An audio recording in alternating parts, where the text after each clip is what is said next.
Hello, everybody. Welcome to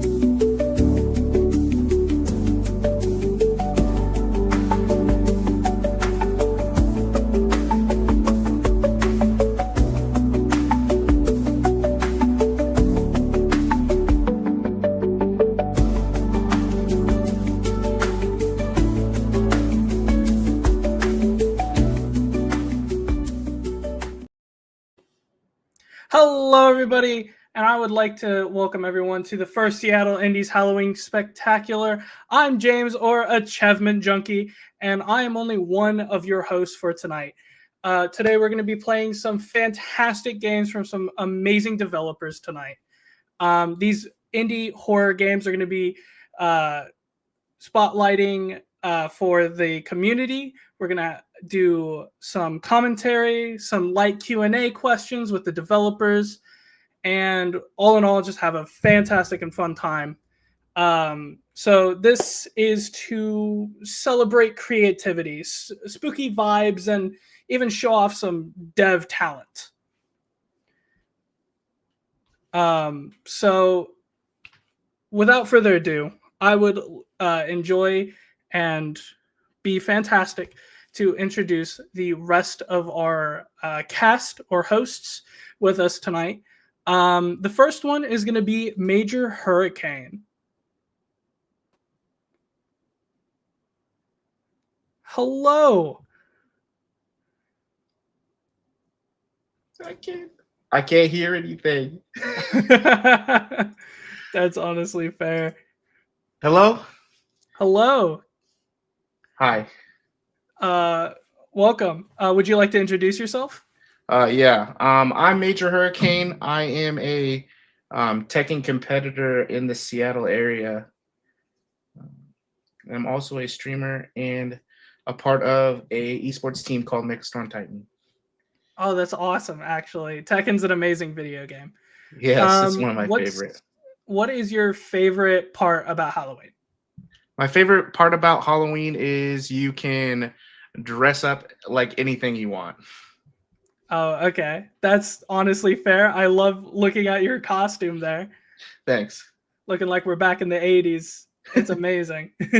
What are you most excited about tonight's stream? I'm excited to showcase some of these games that are, built in the local community. I feel like that's very important to showcase, our people and put them out there and see all the hard work that they put out for everybody to enjoy. That is amazingly put. I appreciate it. Our next person that we're going to be joining us as a host is going to be Jagged Ruby. Hello, Jagged Ruby. Would you please introduce yourself? Hi, I'm Jagged Ruby. I am a VTuber on Twitch. I mainly stream like art and variety games, but yeah. That's actually really cool. I like art streams. Art is phenomenal, and it's a big part about today's live stream, in fact. What's your favorite part about Halloween? The vibe. I love the weather. I love the pumpkin spice lattes. I love pumpkin carving, spooky stories. I love it all. Oh, that's amazing, because we got some spooky stories in wait for you. All right, so what are you most excited about for today's live stream? I'm pretty excited to try diving into Turning Manor. I know that the game developers specifically mentioned that the art in the manor is not to their knowledge any AI generated. So I'm excited to kind of go through and explore the manor, enjoy the art, get the vibe. It's going to be great. Alrighty then. I thank you very much. And again, art and music is one of the big things about tonight's live stream, especially with all these great and fantastic developers joining us tonight. Our next host is going to be P Flare. Hello. Hello there, bud. Hope you are all doing very, very nice on this all Halloween. Camera go! There we are. Thank you. Greetings. Bienvenue. I do hope you are all ready for some frights. I am. That's amazing. So what is your favorite part about Halloween?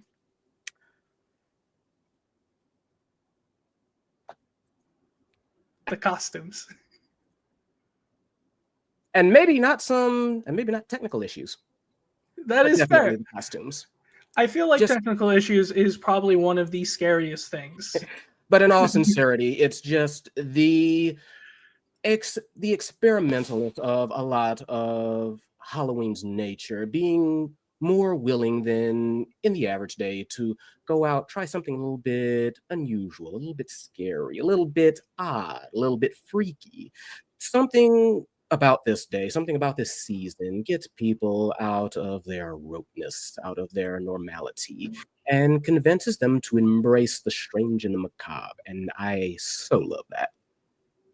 That is absolutely amazing, because that is basically what we're going to be doing today with these video games, and we're going to be showing off, and it's going to be fantastic.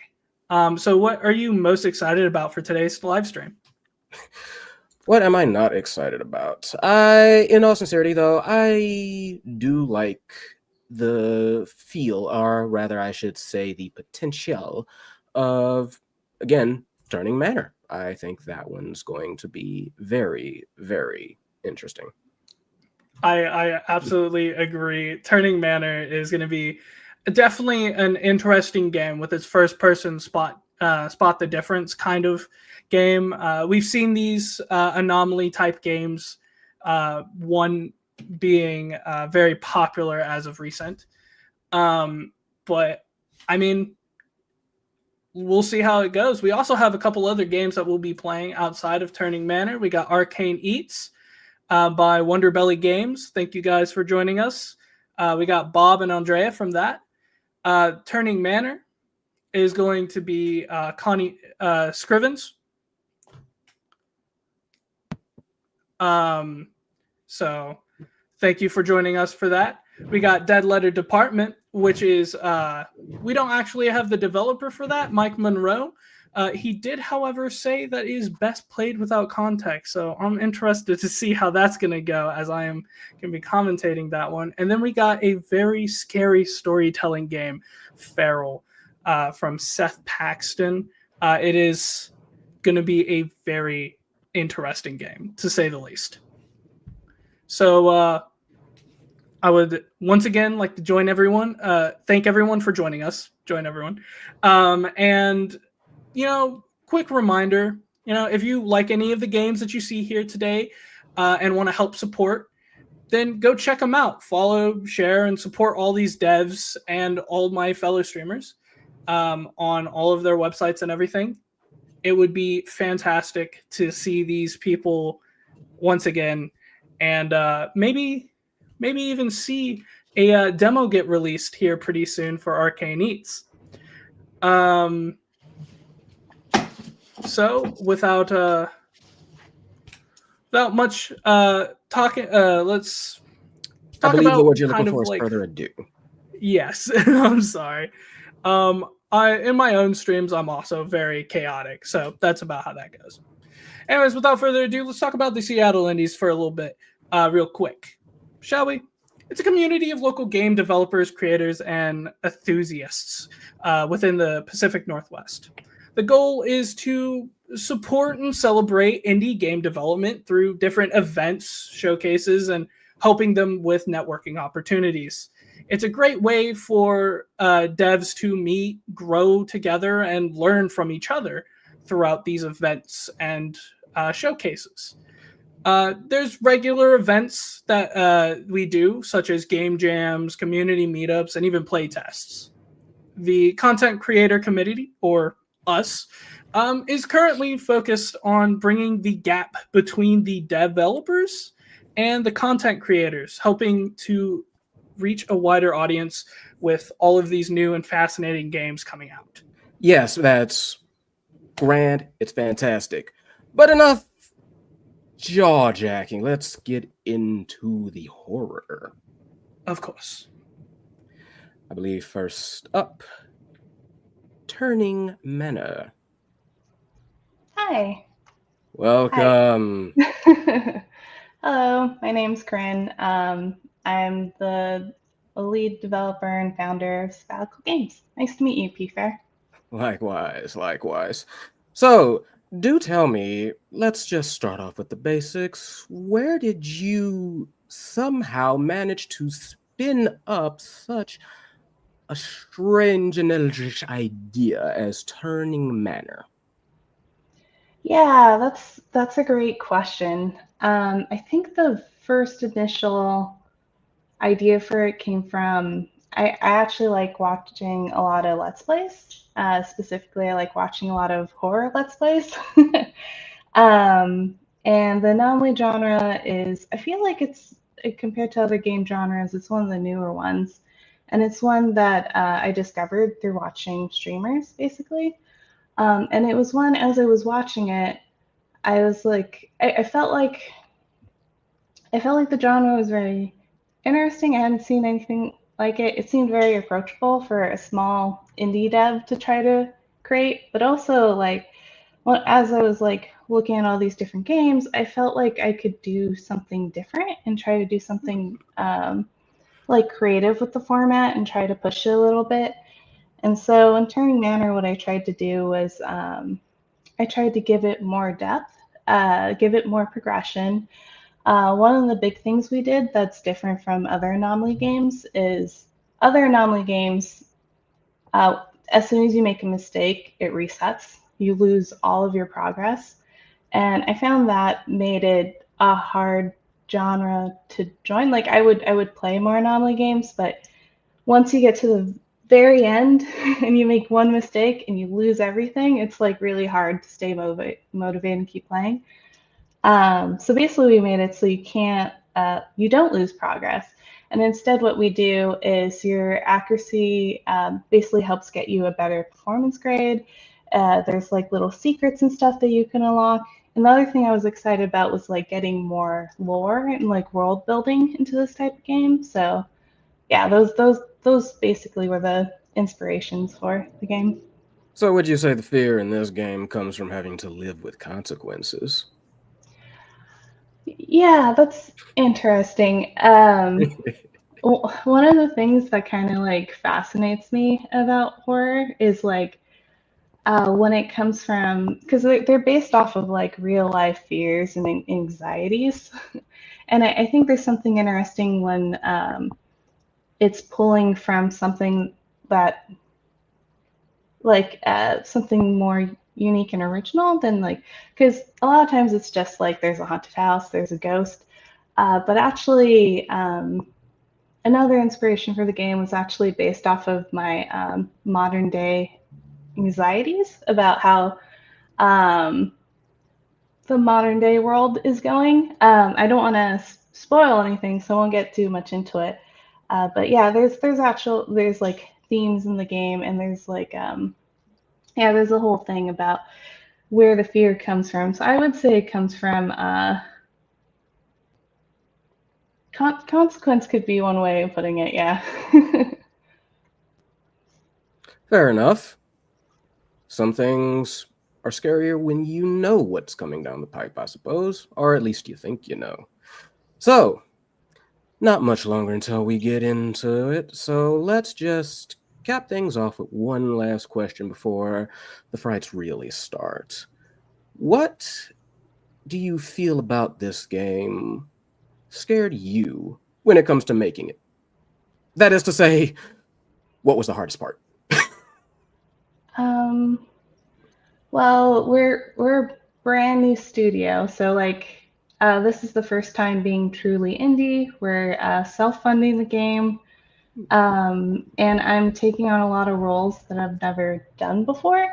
So I would say that's what I found both exciting and scary. um, yeah, so it's a combination of exciting and scary, I think, is that I'm trying a whole new thing. And basically, the way I planned out everything is just to maximize creative freedom. So, yeah, that's. Often two sides of the same coin, fear and Mhm. excitement. So let's get into it and see how that coin drops. Hello, everyone.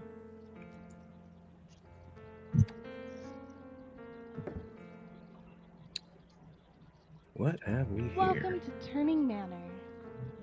Congrats on your new job in quality assurance. My name's Eliza, and I am here to onboard you onto this demo. Today, we'll have you play half the normal day, 8 floors instead of 16, in just one of our 4 wings. Take the key to start. Simple yet ominous. I love the footsteps. We are so happy to have you.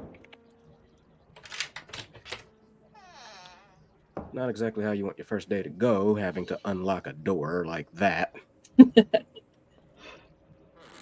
Yeah. See, hero's journey.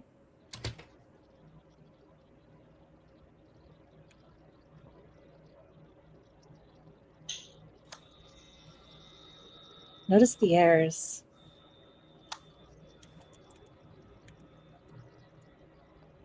10 paintings, 2 shelves, 5 plants. For everything else, don't pay attention to anything in the rooms. Ominous. Wonder if that's actually truthful or not. Hmm. They are locked. Oh, we can peek inside.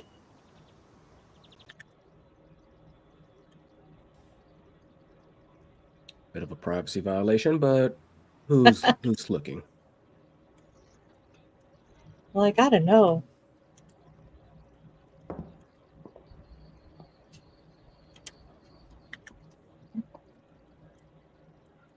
Explore with books.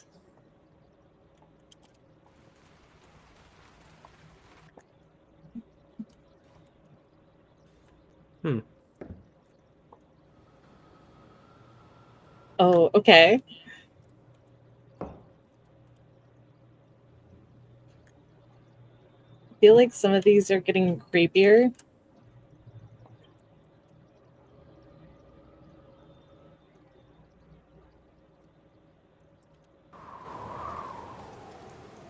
Oh, Okay. carry on. Amazing weather we're having today, isn't it?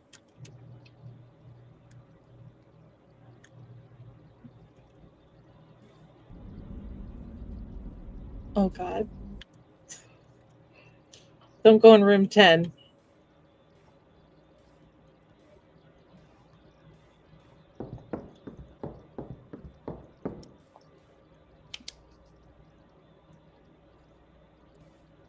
The floors. So it's just spotting the difference. I've actually never played any spotting the difference games. Really? Yeah. I know it's really popular, but I just haven't played any yet. Yeah, we tried to design the game in a way where, because anomaly games are kind of unknown, unless they're more on the unknown side. But what we did was we designed the game in a way where it's approachable, where it could be like a gateway to anomaly games, but we designed it in a way where it's challenging, but it's a very approachable memory game. So even people who feel like they don't have good memories are able to play well with our game. Now, am I spotting the differences from the last hallway? Yeah. So yeah, part of it is like kind of figuring out the mystery of like the job, because the premise of the game is like you heard of this job as like a quality assurance at a creepy old manor, which doesn't really make sense, but the job pays really well, sounds like too good to be true, and so basically you go take this job, but as soon as you sign the contract, weird things start happening. So the demo picks up right after you sign the contract. And so you kind of get thrown in there. And a lot of the games like kind of figuring out what's going on. So yeah, you kind of were able to figure out that that there is a comparison going on between floors.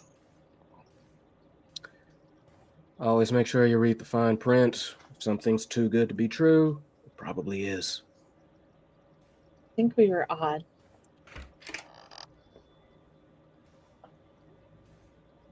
The strongest principle of growth lies in human choice.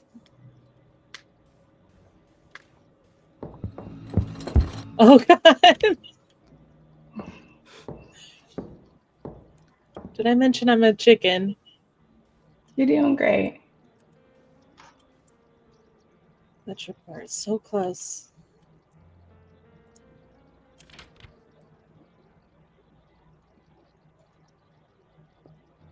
Hmm.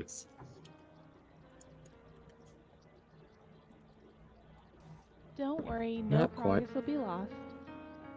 To err is human, and failure is a part of the job. Keep going, you got this.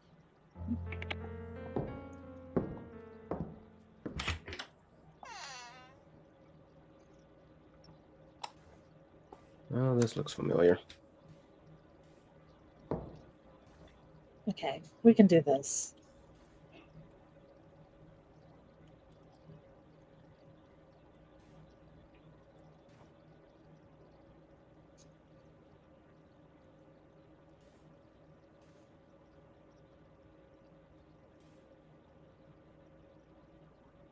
One's new.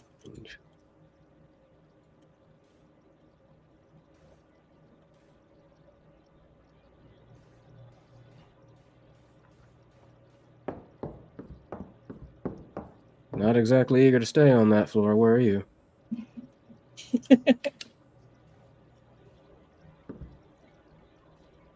Okay, that one's different.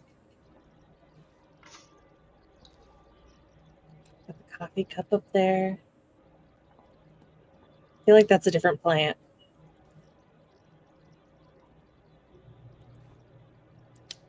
That painting wasn't there. That one was. That one's there. That one's different. I don't know if this shelf is different.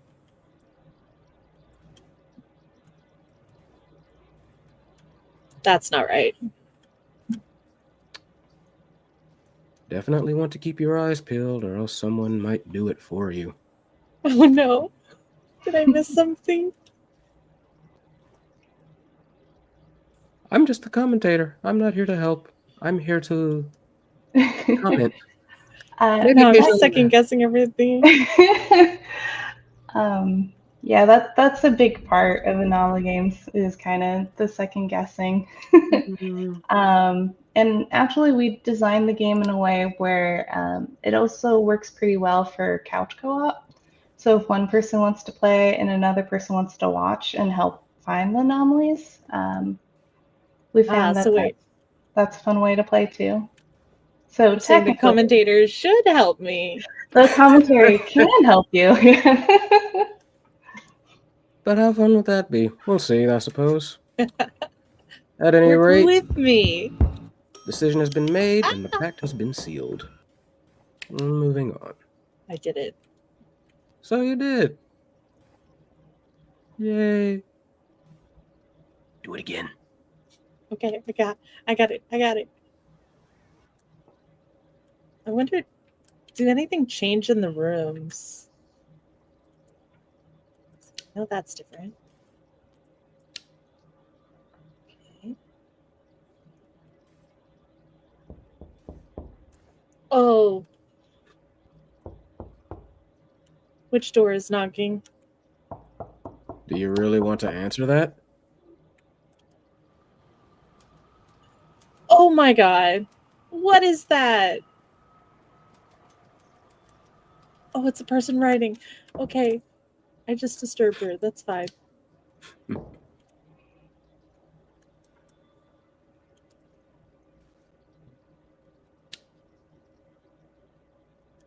That's a bit out of place. But I suppose a good message nonetheless.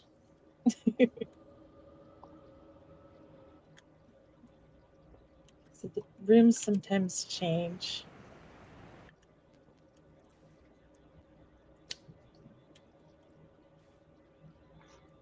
A lot of very interesting paintings here. If you don't mind my asking, Mhm.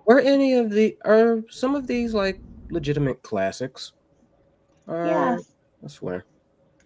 So a lot of them are like part of my goal when I created my own studio and wanted to work on my own game was I wanted to not use generative AI, and so the game is a combination of handcrafted assets, photo scan assets, and Creative Commons assets.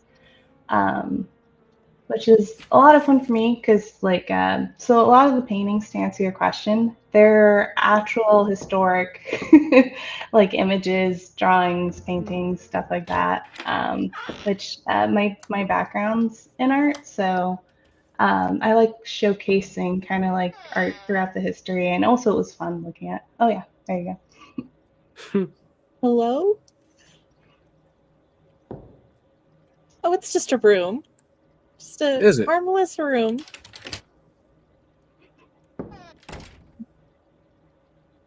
Find the red lines.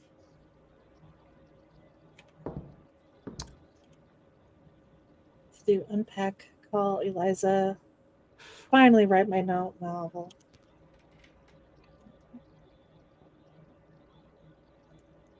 Find the red lines. Sounds like both a hint and a warning. Look carefully.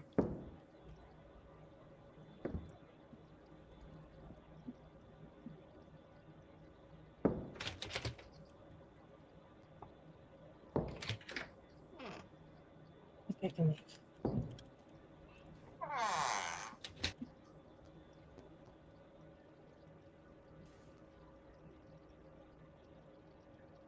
I think we want to look at this room carefully.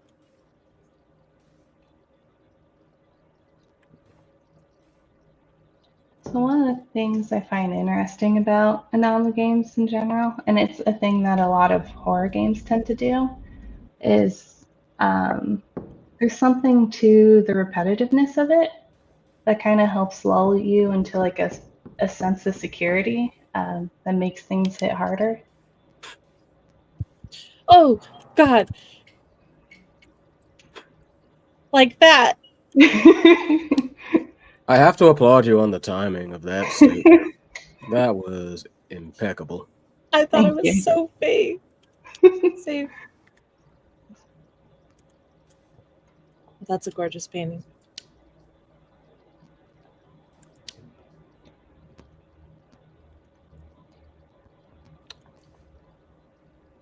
Curious.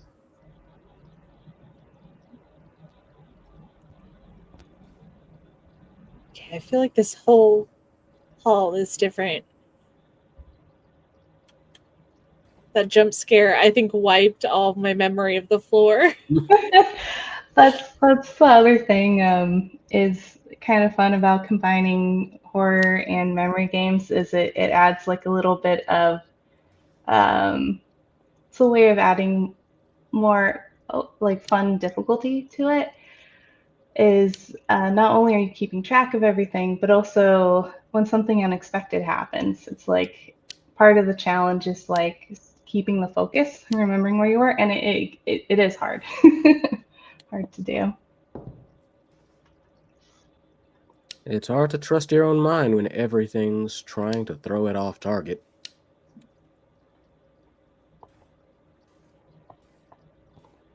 Yeah, I think I counted even, but I almost want to not trust myself and say odd.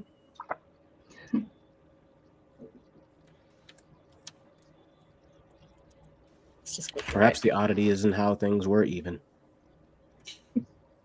That one was a bit lame. I can do better than that. Oh, I'm wrong.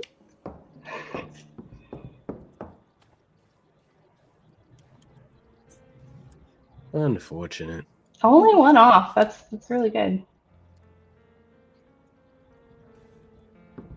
That jump scare had me. Oh well. Once more into the breach. Or the hallway, Nothing there. rather. Okay, creepy bird man. Beautiful veil. Sheep. Oops.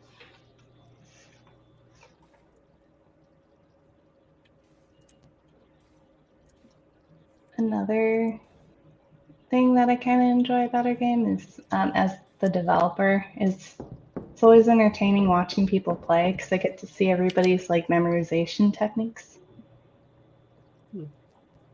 Oh. Oh. No. God. So for our viewers, my controls are flipped. Classic, but in this situation, ominous. First your mind goes, then your eyesight, then your body. What's next to take?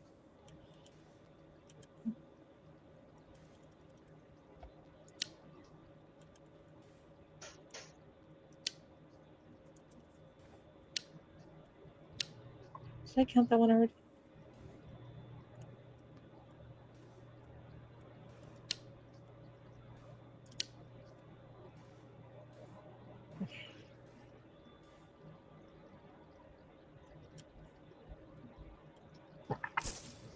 Survived.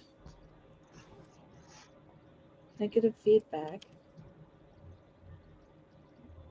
Looks real, but feels oddly light. Doesn't seem to open.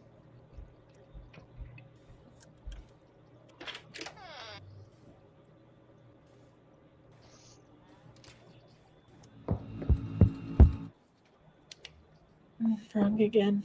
Not so much.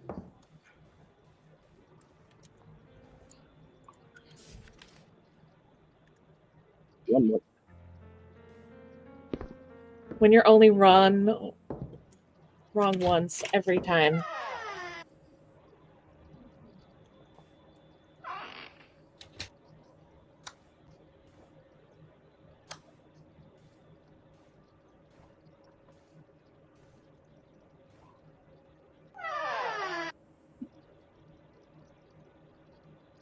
Hello? Oh. Dare you try? Surely nothing in there can be harmful. And red lines.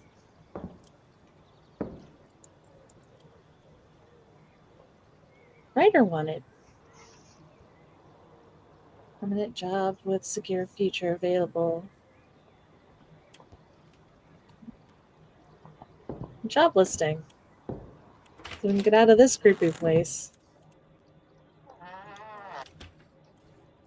I do like how you always close the door behind you. I'm the same way. Gotta be polite.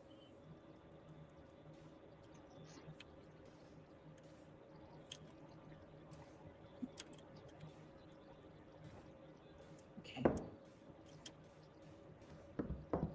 I will say this. I am curious if your fear is getting to you just a little bit, perhaps. I have noticed something about you that you may not have noticed yourself. You're moving a little bit faster every time, even when some things may not quite be what they're supposed to be. The fear. It Fear makes fools grows. of us all. Also makes for very quick feet.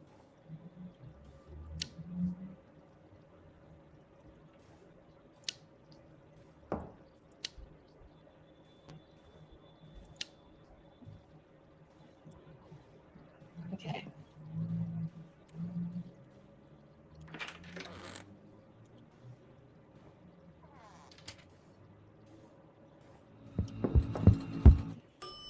Oh, we did it. Excellent. Try it again.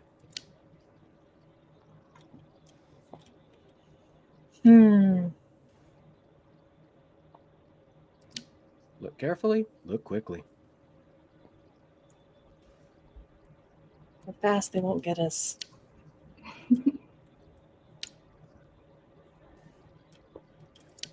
If I may also remind you, there was something about red lines as well. Right, find the red lines.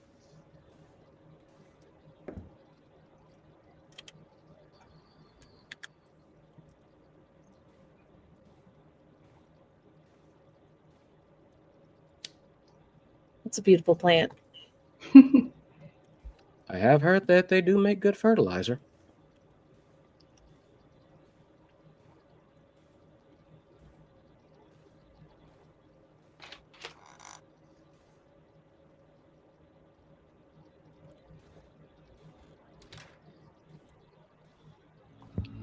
Survey says, not so much. Missed one. Familiar territory. So what we part of what we do too is we include things in the lobby can change as well. Can they really? We hide a whole bunch of stuff for the observant. And none of those doors work.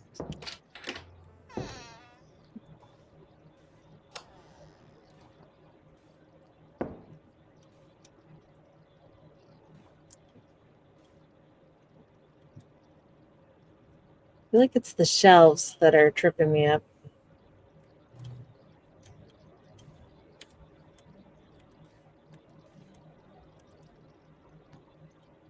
Such little things. Obviously not important. And that's what makes them so easy to miss. And also very important.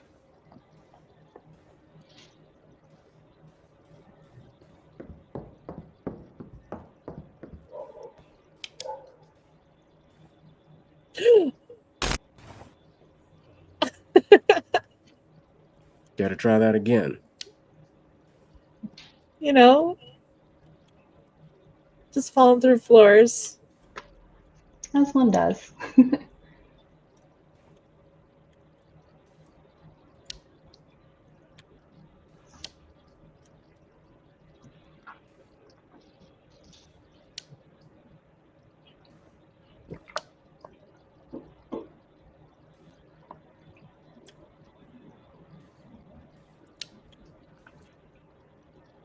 Right. Believe it's only 6.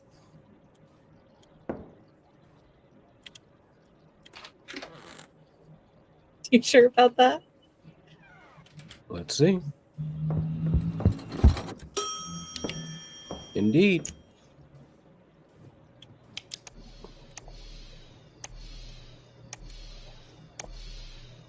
Oh, goodness. Now this is different. Step carefully.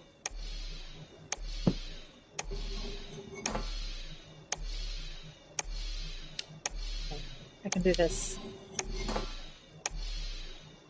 On the plus side, patience helps with keeping track.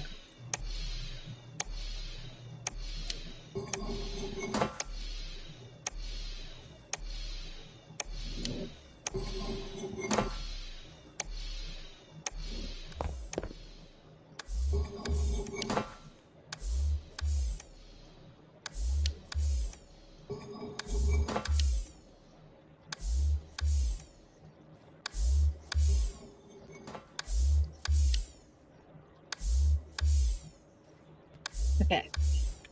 Nice.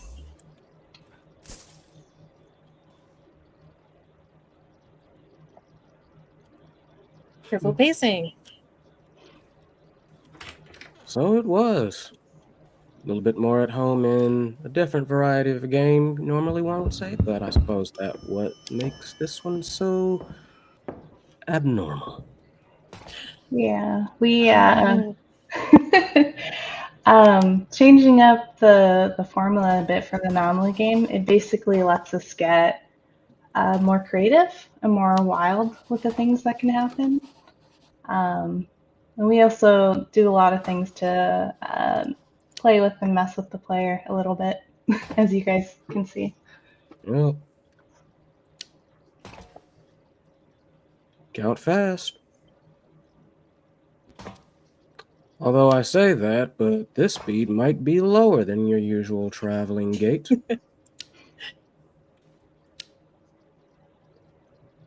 You're a new gentleman.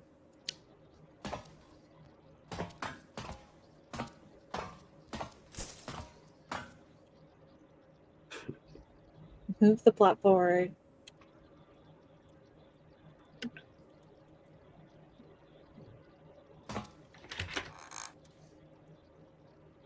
Uh, 7 out of 10.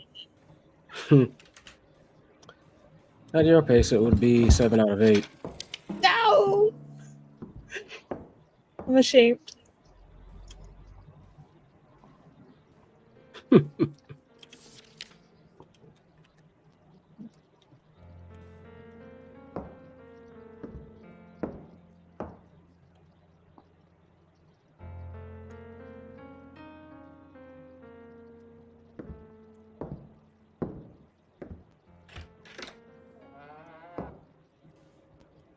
By all means, I think if we have a few comments, then if you don't mind. Yeah. Come, bring forth the questions.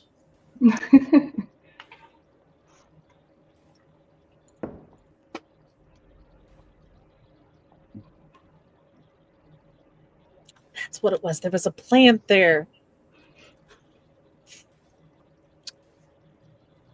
Well, the first question is actually rather nice. Wildcat Rain just wants to know, how is Ruby doing? Has Pretty the fear good. gripped your mind yet? Feeling determined. You're doing doing good, Ruby. Thank you. Like the game is kind of designed in a way where like failing is part of it. And actually, if you were to run through and get a perfect run, you'd probably miss a lot of the game.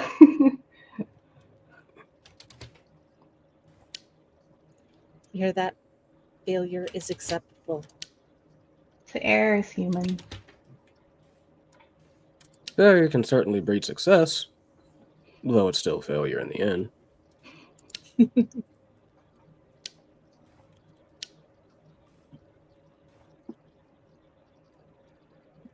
Another question from the same, actually. Although I feel like this one's a bit of a spoiler. Do the book spines perhaps count as a red line? I suppose asking for the sake of friendliness, assistance, charity, perhaps? Yeah, the red lines, they're kind of they're as you get further in the game, it'll make it, I think, a bit more sense. It's redlining is actually a term in editing, like when you edit writing. It's also when you get further in the game, it's not in the demo, but later on, the term redline will get more. It will make more sense as well. The finding the red lines can mean different things in the different rooms. It's literally going around and finding what could be called the red line in the room. And so part of it is kind of us. It's one of the ways we're trying to inject more lore and like world building into the game and the genre. And it's a way of us telling a story without like clearly stating out the story. It's more of like a mystery where you're getting the clues and you're piecing them together. So really, it depends on the room, is the answer, I guess. If that answers your question, Wildcat.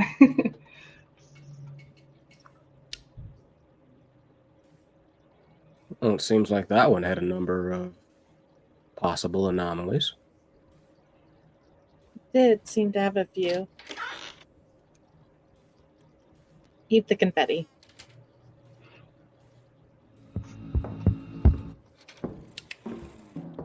A little bit much, perhaps. Oh, A little You're bit all little. so close. I know it's killing One me that I'm away. close every time. One away. It's One good sentence though. step. It means you're really close, like to getting it perfect. Another question as she steps once more into the breach. Mm-hmm. Bash Bandicoot wants to know, actually, when is the game fully releasing? Quite the worthwhile question, if you ask me. Yeah, so we just released our demo. And so we haven't announced a launch date yet, but I can say we are planning on sometime in 2026, so next year. Yeah, but no official release date yet. I can't say though, if anyone out there is interested in the game or want to see more in the meanwhile, we do run playtests on our Discord where we playtest unreleased content to the community and basically get feedback. And that's how we like that's just like how I like making games, is like with a lot of playtesting and feedback. And Oh goodness. yeah, and after this I'll get the Discord link and we'll put it in the chat afterwards if people are interested. You might want to move on. Wait. Wait. So you can die in our game, which is another thing that makes us unique from other Anomaly games. But death is not. Death is not the end, but it is Yeah. certainly unexpected. It's part of the mystery. I suppose just wandering around a corner when you have a phantom train next to you isn't exactly a guarantee of safety. I thought it was going to stop. Ghosts stop for no mere mortal. Neither do anomalies. Oh, lovely. Lovely. This one's fun because the people who memorize based off of spatial location, it's like a really fun brain teaser.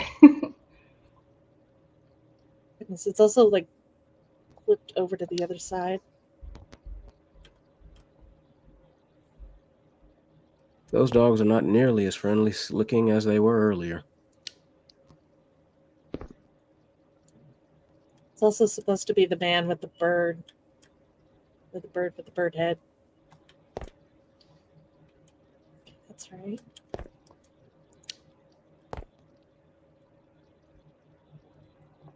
That's correct. That's wrong and that's wrong.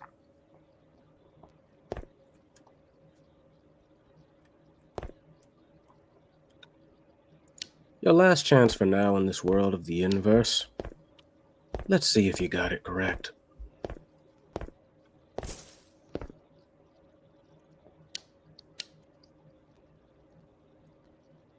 Let's see, flip the script.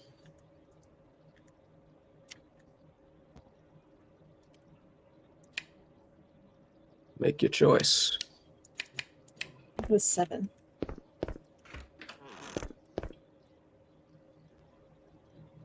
Find all the glitches. Twisty, turny, topsy, turvy. I did it. And yet, Good job. their attempt to twist your psyche was not quite enough. And But I do believe we'll probably have to end things here. Mhm. Thank you so much. This is a beautiful game. Oh, thank you. I appreciate that. Yeah, so demo's out now on Steam. The full game will have 4 different wings, all with different layouts, different types of glitches to track, different challenges, different things that can kill you. Yeah, and if you're interested, wishlist, follow us on Steam, or join us on our Discord. Perfect. Yeah. Thank you so much. Yeah, thank you. Well, now, that was a topsy-turvy experience, wasn't it? And yet there's more. Already coming up, one after another, we have none other than Arcane Eats with Bob, Andrea, Wonderbelly. Wonderful. Fill our bellies with knowledge. What of this Arcane Eats? Hey, how's it going? Thanks for having us. So yeah, you can see behind us the banner we had down at 6 for our game. It's a roguelike deck builder, but it's about cooking fantasy food. So you're starting a restaurant and then picking up weird magical ingredients. You know, you get your bacon of the damned and Black abyss pepper. pepper to sprinkle over the top, and ground unicorn meat and all the weird stuff that you may or may not find appetizing, but we find fun to make jokes about. And enchanted kitchen tools, and then you try and cook up weird wild meals for your fantasy customers. Sounds no stranger than pig tongue or pig lips to me, but I think it would be interesting to see some of those in real life, shall we say. But for now, let's concern ourselves with the game. You said this was a deck builder, a bit of a roguelike.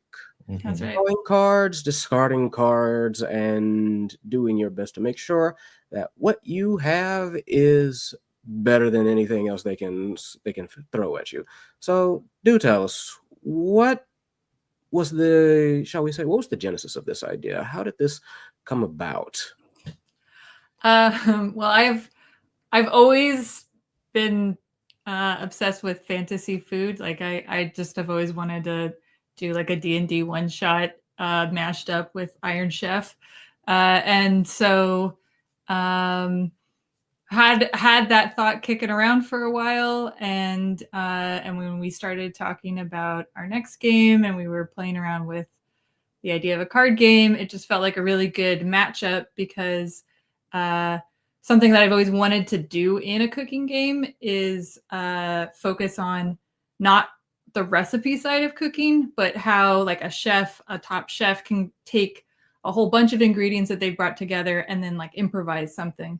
Specifically, like we like watching Iron Chef and Top Chef and those like fun kind of cooking shows where they'll throw a weird challenge at you, and you watch these like master chefs like do something amazing and novel with a strange ingredient that maybe they've never worked with before. And so it's just like that mastery of the craft that is on display there is like a fun part of the cooking fantasy that's not in a lot of cooking games. That like we like playing Overcooked or things like that are more about making stuff to a recipe under time pressure, and that can be fun and chaotic in its own way. But like we wanted to play around with this idea, like when you put together a deck in a deck builder, you're, and especially roguelike style, like drafting, you're making improvised choices on the fly and having to make the best with what gets thrown at you, the way they have to in those cooking shows. You're planning a menu based on whatever's fresh, what's available and in season, and then every time you gotta draw your hand and like put together a dish out of that. So I thought like that was a fun new way to express cooking. Well, I'm sure all of us will be hungry for something as we watch this game get played. So, enough with the pre-prep. I think we should go ahead and get started as soon as possible. I'm sure we have just a few more moments. There we are. Lovely. Hello. Hi. Hello. So you're going to be piloting for us here? I will be. Nice. I'm so excited for this. Awesome. Thank you. I'm not gonna lie. When I heard the concept of the game, I was so excited for it. Nice. Let's go ahead and start, shall we? Disappoint you here. Yeah. So you start off, and we'll run you through the basics in a quick tutorial, but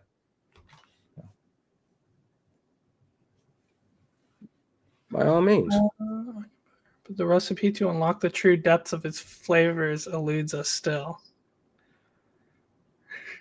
We need a fresh palate and creative hand.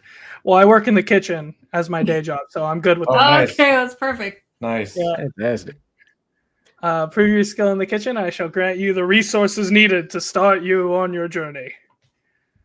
So yeah, you come into this place that's sort of the nexus of culinary magic in this world. I myself am an amateur chef, but I do love finding out and figuring out new recipes just to try. Mm-hmm. So I think we all have a particular interest in this one. Nice. Okay, place ingredient cards onto cooktops. To play them, you can even put ingredients on top of each other. Okay, so there you go. So you drag the food out and you get it cooking. That's kind of your defense So nobody's here to complain. So you don't need to toughen up right now. You just get as much food out as you can. Ingredients must cook for at least as many turns as their cook time. So you end your turn and let them cook. Okay.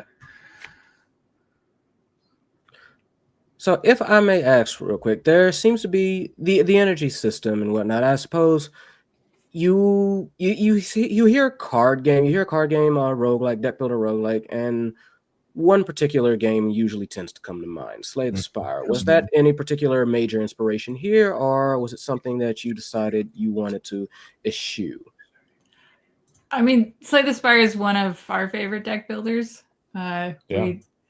We saw those guys showing it off way early at one of the Seattle Indies like developer show and tells way back, and so it's always been one of the ones that's top of mind for us. Is I think they did a really great job of. I mean, obviously everybody loves it, and there's tons of really fun strategic combos. So there's definitely Slay the Spire influence in here. Along with a bunch of our other favorites. I'm a longtime Magic nerd. I started playing as a teenager, so yeah. We like a lot of deck builders, but Slay the Spire certainly is a really well balanced one that's always good to reference and go back and think about for sure. Yeah. So it looks like you're getting the hang of it here, feeding them enough to get them happy and moving. Then you want to get more food out and ready for whoever comes in next. So this guy, you got to watch out because he, instead of just complaining, he swipes. So he'll knock off the top ingredient of whatever's in front of him there, except that the goose meat here, that's got heavy. That property means it's protected, so he can't knock it off. So Okay. there you go. That's great. Yeah. To reduce by 1.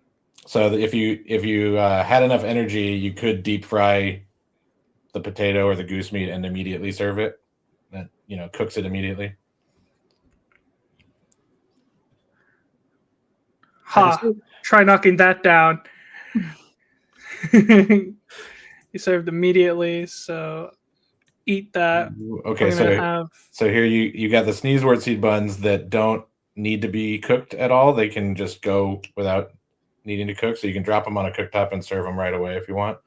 That'd be enough to finish off the little guy, yeah. And then you can be fed with this. There you go. I ran out, so...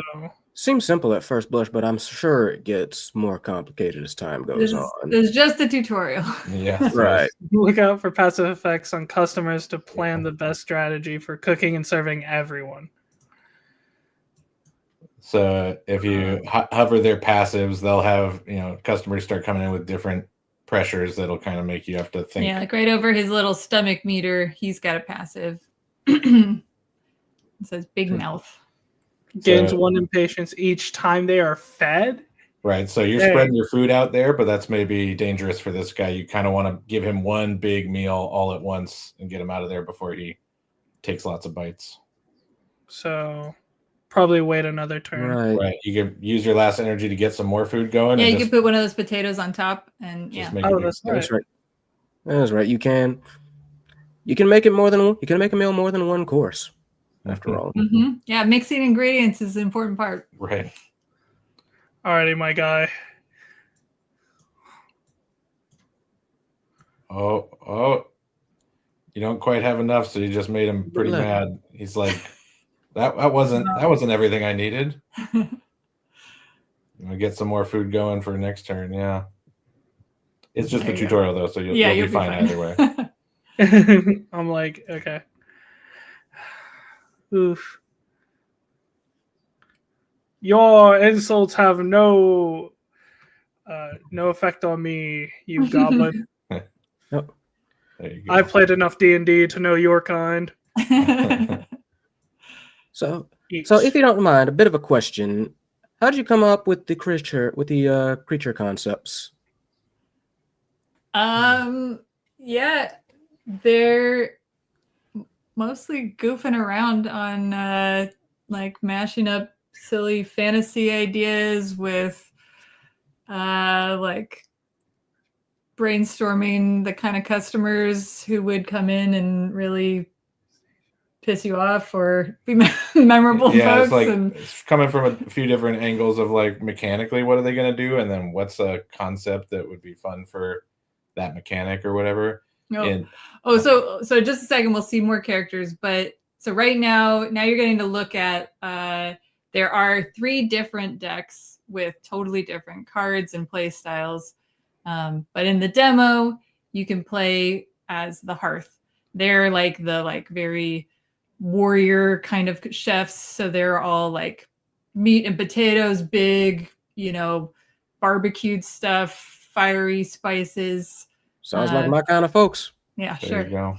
And the Grove is like all about like spicing up your food. Yeah, they're the druid class, so they've got access to a bunch of different elemental spices. So it's not just like hot, spicy peppers, but like chilling effects and very zingy, sour things.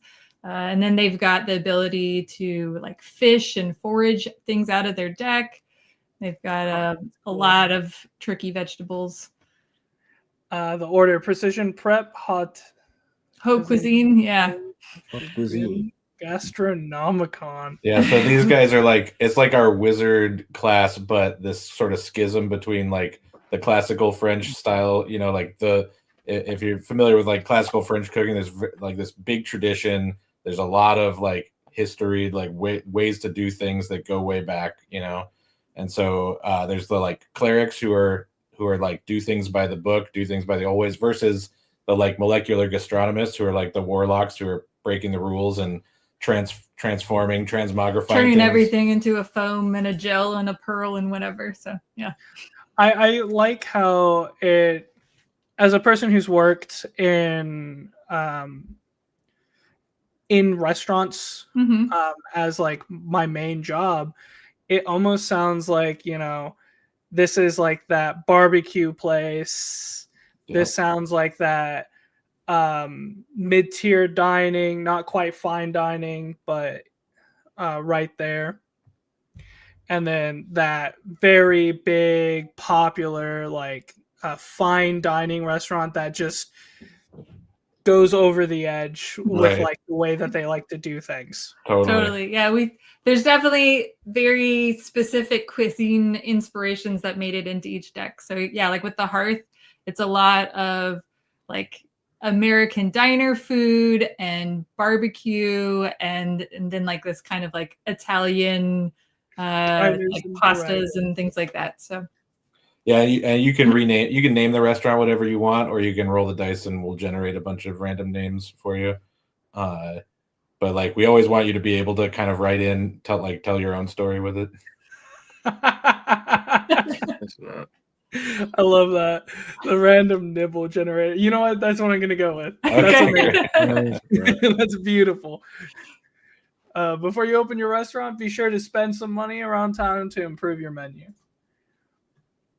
Certain days of the week, Sunday's the same day. Yep. Moon Day, Tree Day, and Fire Day. Check the schedules so you can plan ahead. Okay, so within 4 days, they're going to send someone to check out my restaurant. So let's try and... So right now, the tool shop and the ingredient shop are open. So you can check out what they've got and see how you want to start your restaurant here. Like you start with a starting deck that's pretty simple, and we give you a little draft to get going where you get to kind of start right away, pushing your deck in some direction or another, see what's kind of working, if there's any combos that speak to you between the ingredients and the tools right now. A phoenix egg, fireproof. When burned, place into the discard pile. So if I leave food on the hot plate for too long, it'll burn. So burn is a different mechanic for us. It's kind of it's like exhaust in Slay the Spire or something. Like if a card burns, it's removed from the deck for the rest of the day. So you only get to use it once. But the fireproof ones, even if they get burned, like there are different upgrades that'll make a card more powerful, but also make it burn. So there's one use. Or there's some tools where it's like, oh, you have to burn a card, but then you get some effect. Right. So it gives you a sort of combo potential there. then the brisket, the pack is like it'll set it down on multiple cooktops, like it'll keep moving across the cooktops for however many packs there are. That's real nice. That sounds delicious. I love the art. Thank you. This character is so cute. I love it. What inspired the art style? So I mean I like making a lot of cute goobers, but I like to like bring in a combo of you know, I look at a lot of like Ghibli has such great food, and you know I love their color palettes, and you can see with the gluttonous griddle there's a little calcifer reference if Yeah, anybody that's catches what that. I assumed. I was about to ask about that. I Yeah. love that. That's amazing. Oh my god.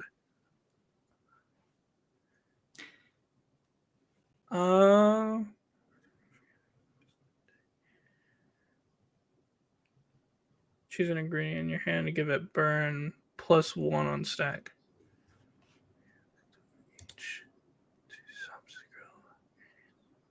I like that one. Alrighty. Sounds good. Fairy Fountain Spa. A magical spa where you can relax. Get a mani-pedi. I've never know what seen a that mani-pedi word. is? I've never seen that word typed out. Yeah, And heal your mind. The fairies here will swear you will go home with the exact same number of toes as when you arrived. Unless you wanted more. In which case, that's included in the deluxe package. Well, at least they're honest. Oh, I love that. All right. Okay, so yeah, you got a tough one right out of the gate, but you can take care of it. Actually, here's a good combo. So you picked up the Black Abyss pepper, which is a garnish, which is kind of a constraint. Like it's a free to play 0 cook time card, but you can only play it if you've got a couple of things already stacked on the cooktop and you put it on top, right? But since you have the sneezewort seed buns in your opening hand here, you could basically just feed this cultist a black pepper sandwich and take care of them, because the sandwich keyword means that it'll put a copy, like 2 copies of it down, so you'll get a 2 stack that you could garnish right away. So place it down.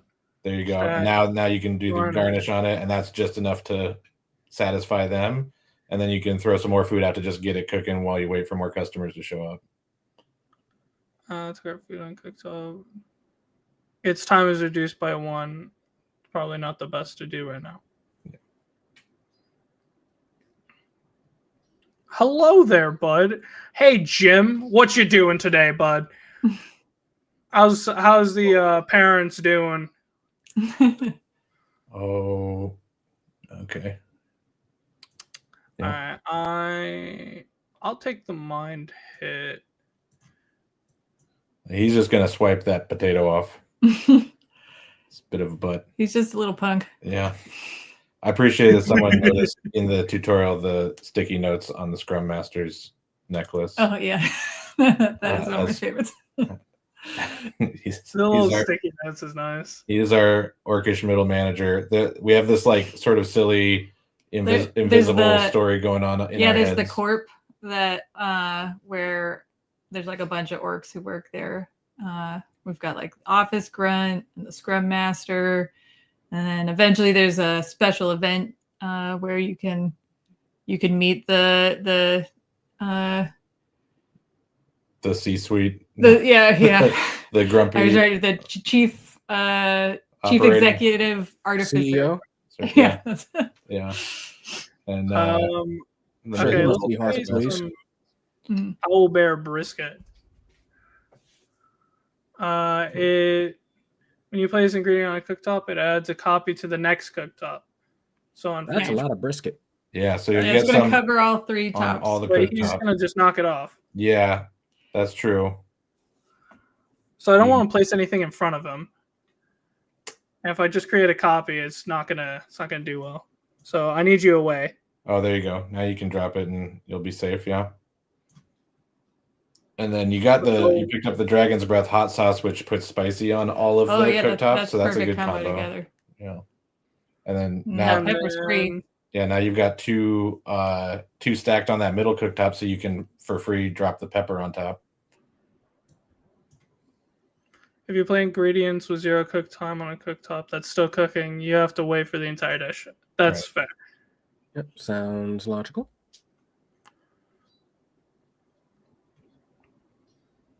All right, let's see what you can do. Alrighty. I'm gonna have to wait one more turn for all of these. So Brisket takes a little time to cook. Yeah, I could probably play some battle You mitts. do have the deep fryer, which gives you the same amount of tough as the mitts, but it'll also make one of them servable right away. Oh, and I want this one servable. do you? That's the question. That's Do a remember great that you- question. Do also remember that you can, if I recall correctly, you can stack things as well. Yeah. Mhm. You can Oh, that's a throw good point. you can throw a bun around that brisket and then deep fry it and have a deep fried brisket sandwich that's exactly the right amount for the urban fantasy planner. Yeah, because that spicy acts kind of like food. So like people who get their spice filled up to as much as their tummy, then they go like, oh, That's it. Can't that's take it, any too more. spicy. I'm gonna put a potato down. Nice. And now, ha! Complaints. Your words do nothing to me. Alright, let's And go lo, it is done. ahead.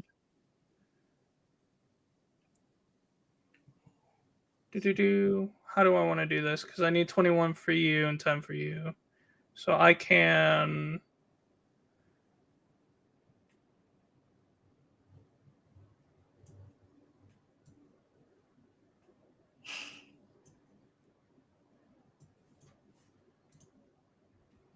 Interesting. Time's up. So when the timer hits the end, that's basically doors closed, no new customers will come in, but you still gotta satisfy whoever's already come through the door to finish the day out. So Okay, so I'm gonna. There you go. You got him down. There we go.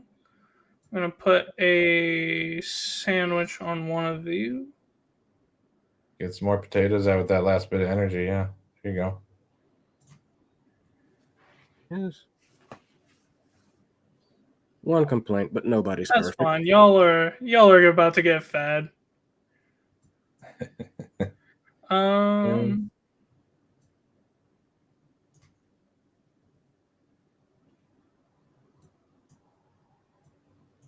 Still cooking. Still cooking. But So you got the deep fryer again, so you could still make one of these servable right away. take your pick. I'm just gonna go ahead because spicy also That's right. counts. Perfect. So I want you to leave.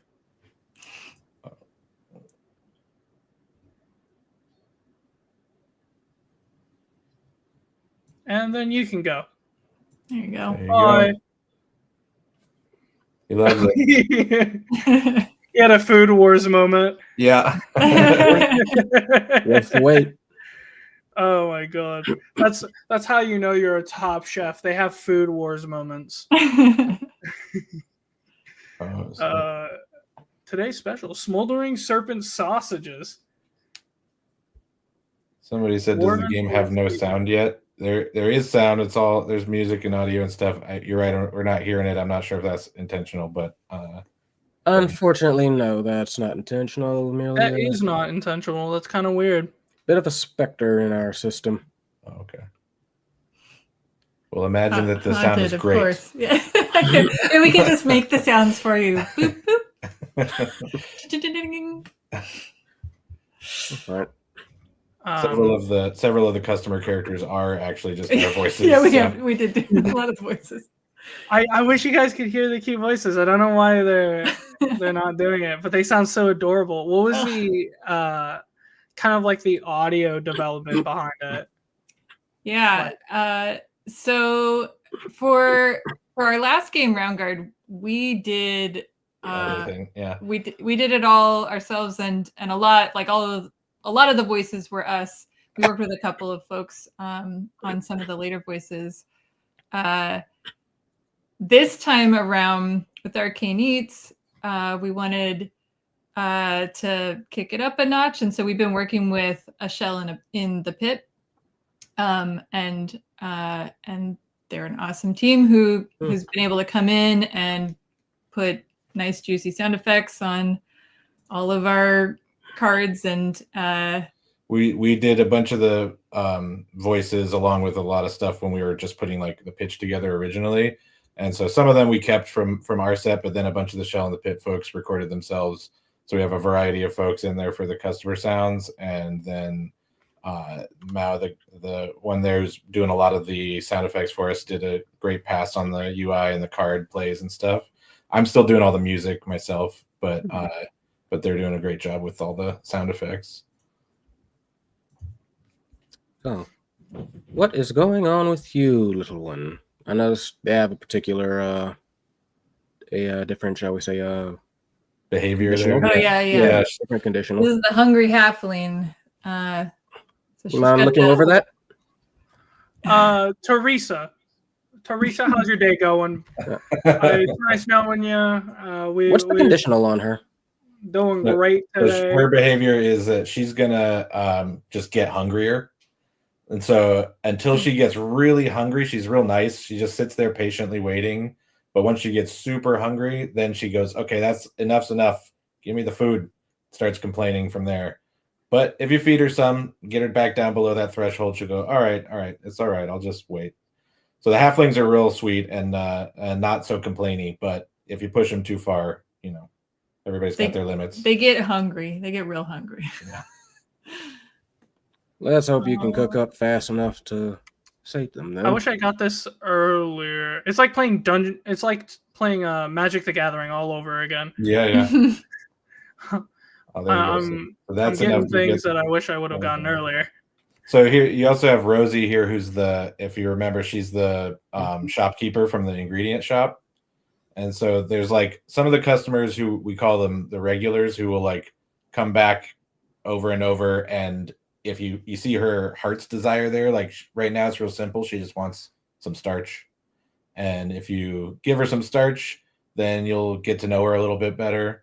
And so each time you see her, you can meet that heart's desire and get a little bit more of her backstory and kind of build your relationship with the regulars, with the shopkeepers and other folks who are, consistently coming in to check out your restaurants. So that's kind of a like parallel progress path while you're trying to just survive and impress the judges.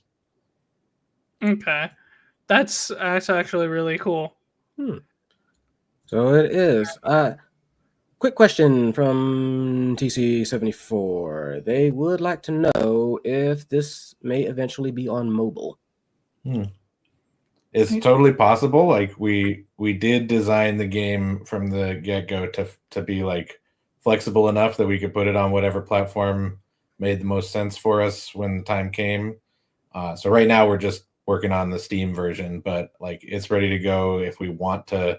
If we have a good reason to push it on mobile or consoles, like we just have to get a little farther down the track and see where the interest is and how much time it would take to do the porting and all that. It's possible though. Right.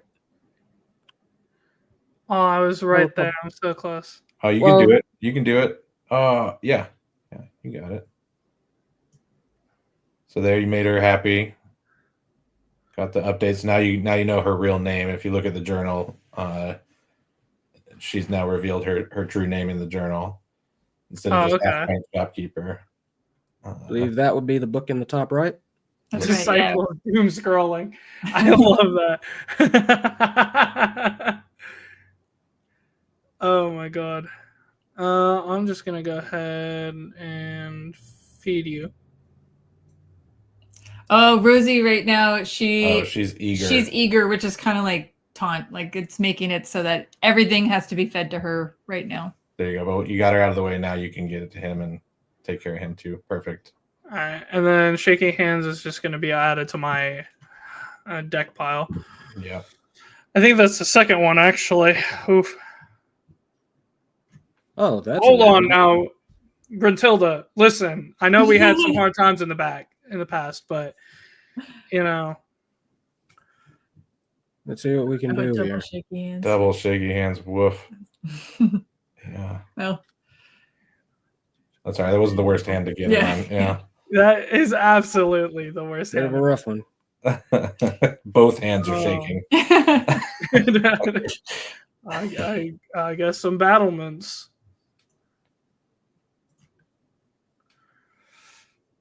I see someone said that it probably work well on Switch or Steam Deck. Totally. We do have it working on the Steam Deck. We've got all the controller support working already. So and so next Tuesday is when we're actually launching the demo here, like publicly on Steam. So everybody can go play it on Tuesday, November 4th. And so I also see somebody said, do we get to see the judges, Guy Fieri? So yeah, the demo ends with the Guy Fieri encounter.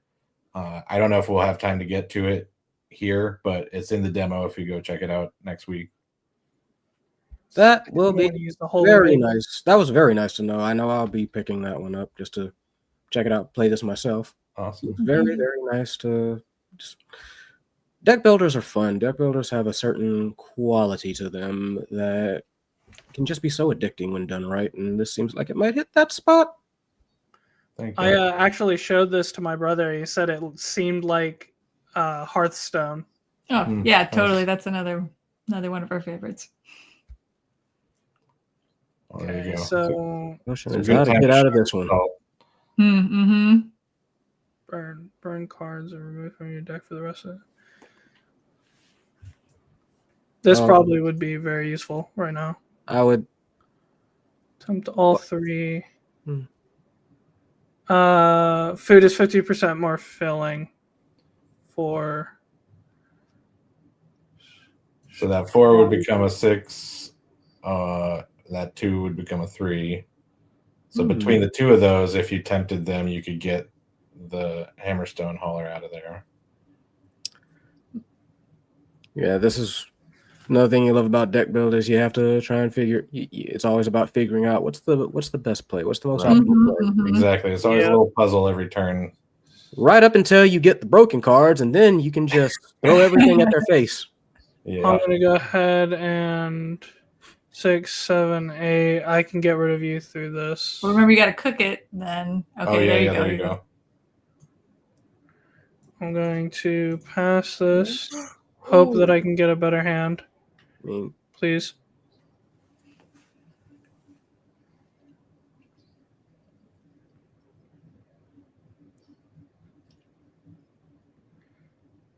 Oh, that's actually okay. Cool. That's fantastic. what is it? Oh, you can put your pepper.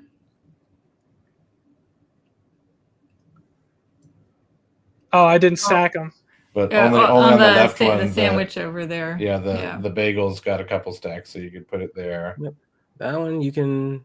4, 5, 6. I get rid of you. But do I want to waste you on? It's like, which one do you want to do? Do you want to get rid of one right now? Yeah. I've always been the kind of person get rid of the damage. First one down, yeah, totally. Just drop the damage and you have more time to think. Yeah, save yourself the 3 hits. All right, you can Hammerstone. Goodbye. Another question, real quick. Do you, in particular, have any favorite go-to snacks or meals for gaming?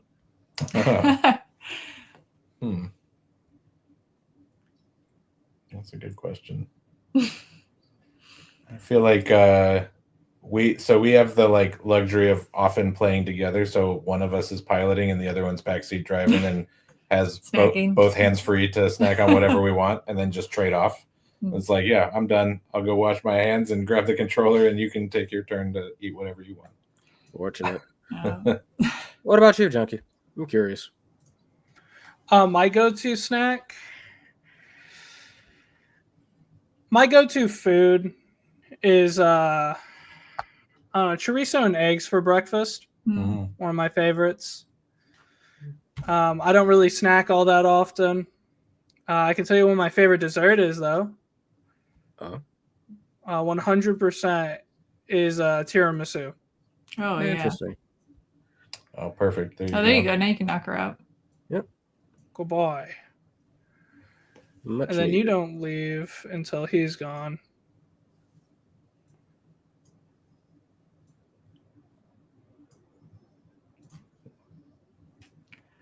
Ooh, it's getting tight.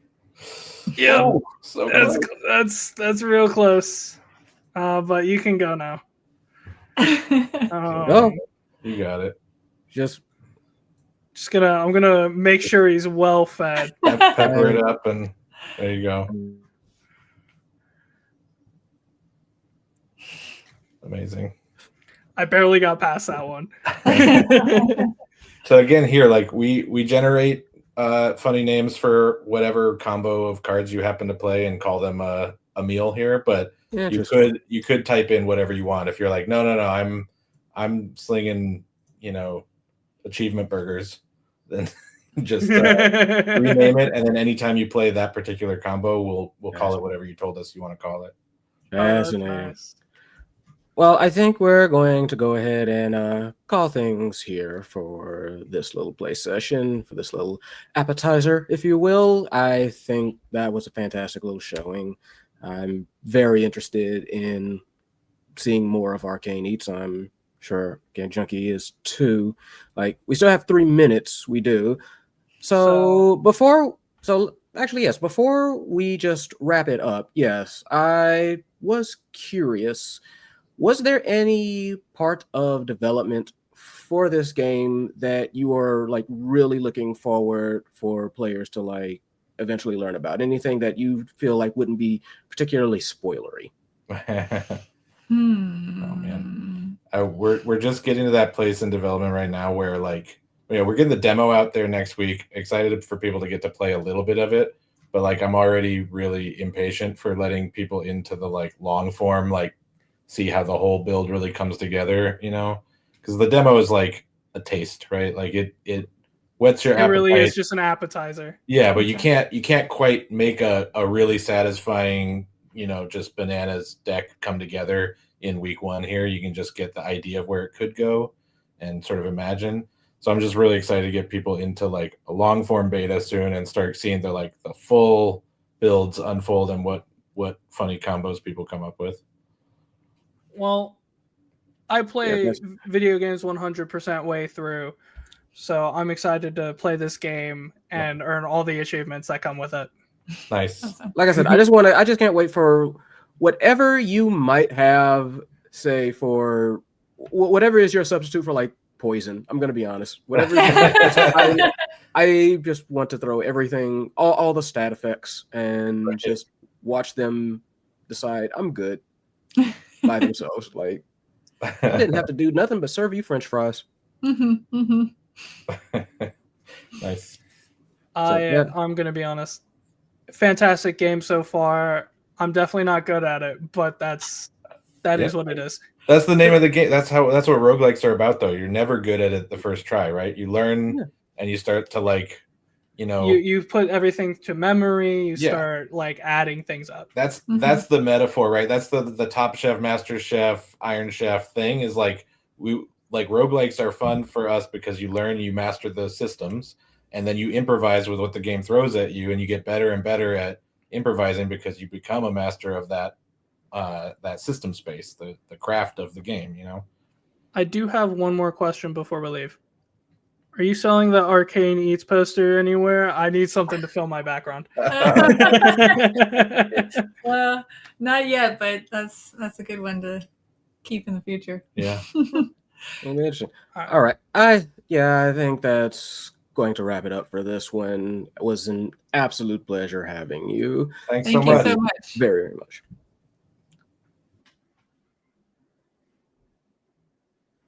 All right.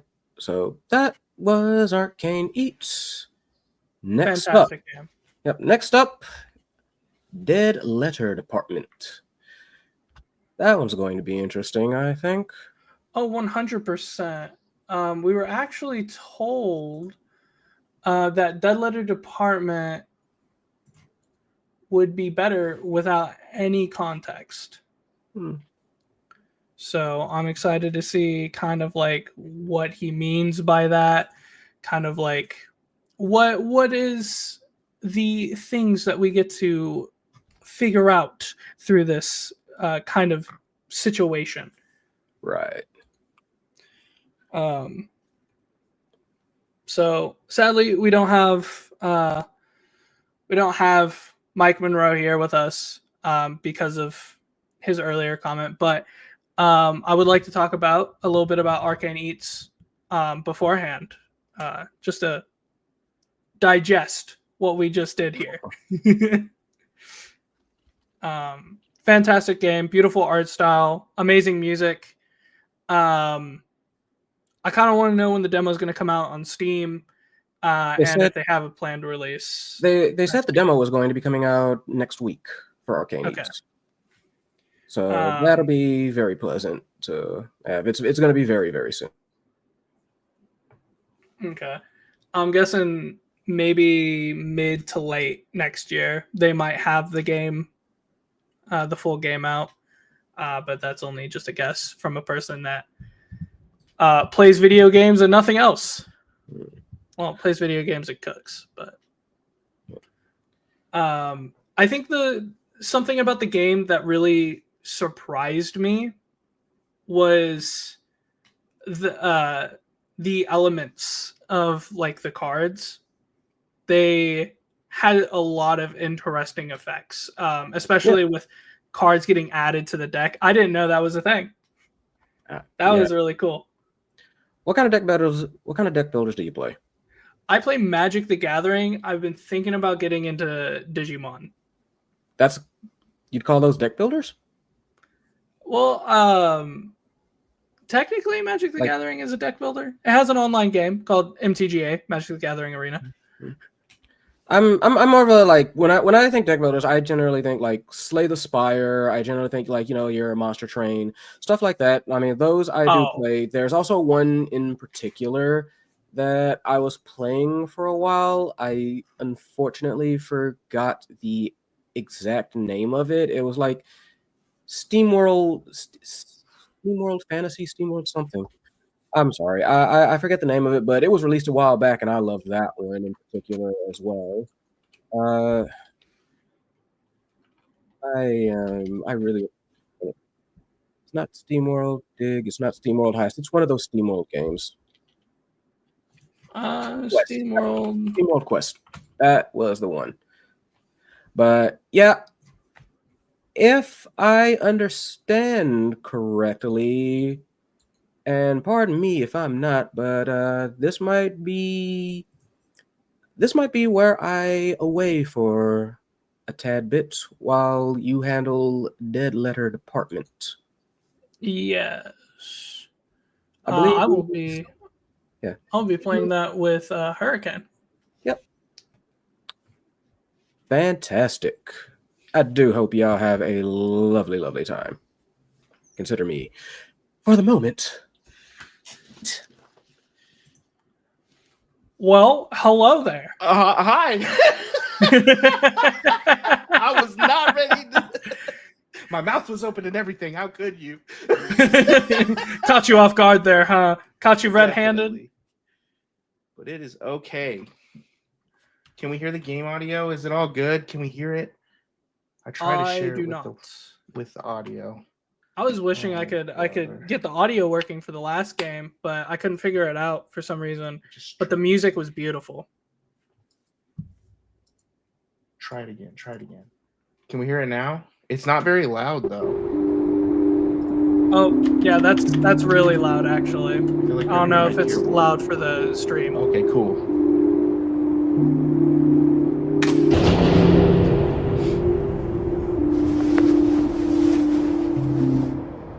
This is another one that I was really excited to check out.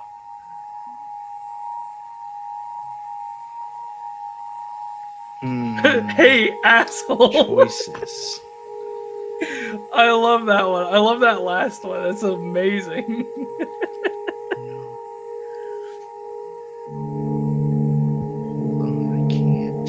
It is very loud.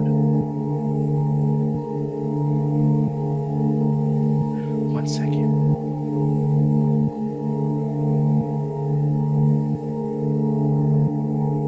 Hello? Hello? Okay, I can hear you again. Okay, everyone's saying it's super loud. Super loud. Yeah. Can make that quieter. Is that better? Maybe a little bit lower. What about that? I think that sounds good to me.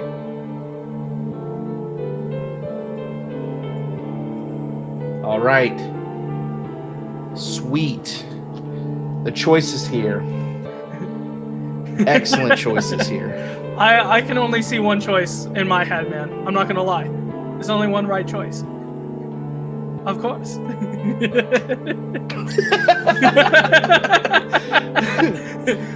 Hey, asshole. My time here has been a real learning experience. My time here has been brutal, or my time here has been rough, but nothing compared to the hell that was living with you. I think we're continuing on this train. I think we're just gonna be a huge dick to this guy, basically. The city is far much better.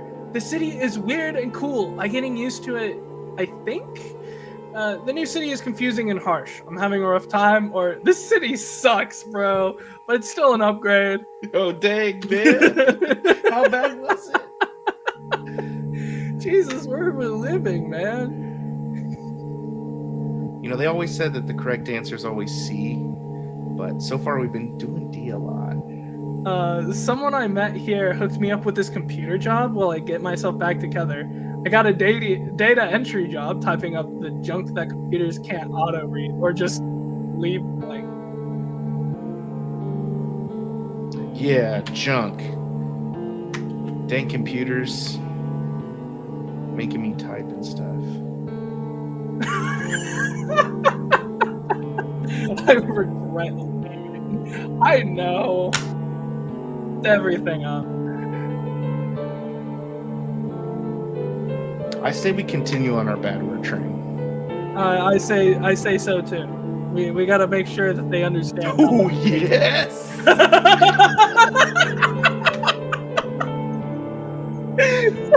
10 out of 10 option here. It's amazing. It's beautiful.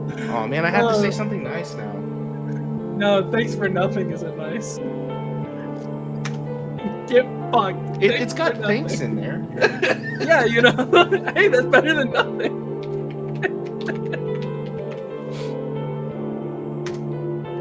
Major hurricane. I'm not mean, guys. Don't let this wonderful letter I've made be a reflection of my character. This is a beautiful letter. It's amazing. It's made with love.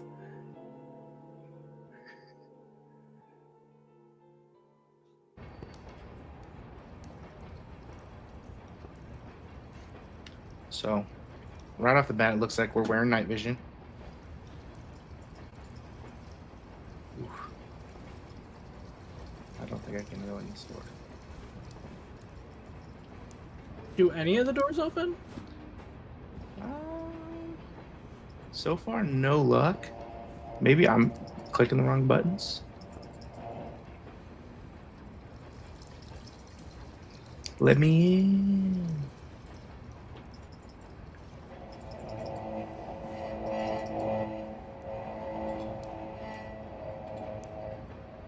Should really get that looked at. Oh, we got it open door. Yeah, it does kind of give like a Silent Hill vibe. This Hey, must look, be it's the my computer we do the data entry on. cool computer. Ooh, man. Jeez. Just yell at me. It did not like us. Apparently I have caps lock on. No, maybe I don't.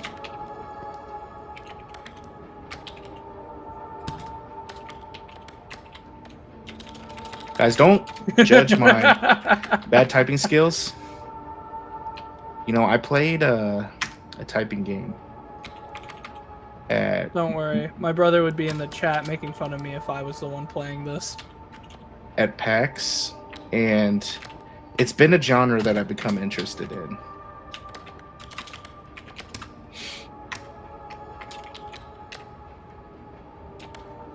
Oh, I totally What, spelled like that right. typing games like this, where like you type in commands and stuff? Well, it was like a fighting game where you typed words to beat people up, and it was super cool. That sounds like something straight out of VGHS. If anyone remembers that. All right, did we win? How do I win here? Control and enter. Oh, jeez. You got good eyes? That is interesting to read. Let me bring it up a little bit. That is a 7 South Bedford Street, Birmingham, Massachusetts.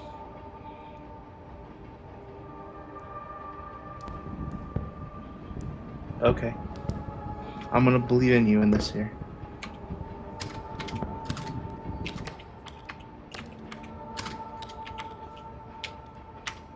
Bedford. It's a D, not an S. Oh, brother. See? I'm glad this isn't my job. I would have been fired already.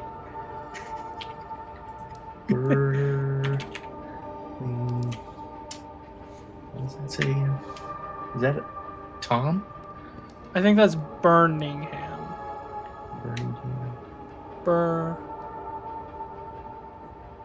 Burlington. Okay.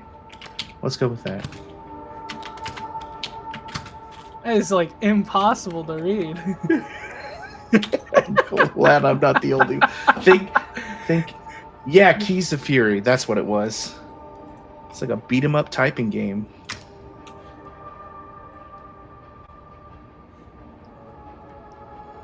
Oh, amazing. I love that.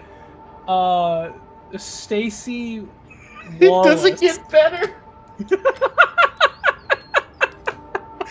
Help. Okay, we're gonna definitely go with Stacy.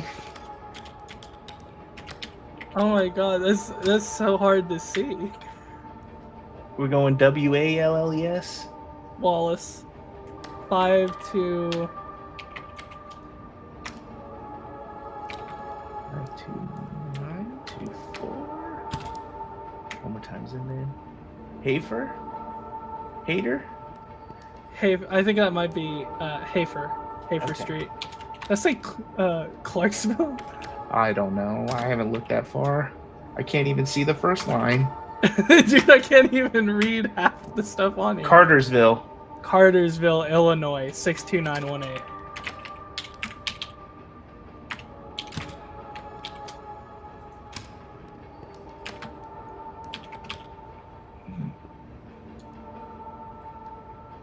You spell all that right? I don't know what happens if we do it wrong. I don't have my beard. I can't grab onto anything. Oh, this one's E. Which return to sender? Okay. This one's interesting. You can't see what's rest of it. It's just Sarah Red. But it's only the highlighted parts. Oh, is it? Okay, Yeah. so Lance Richer.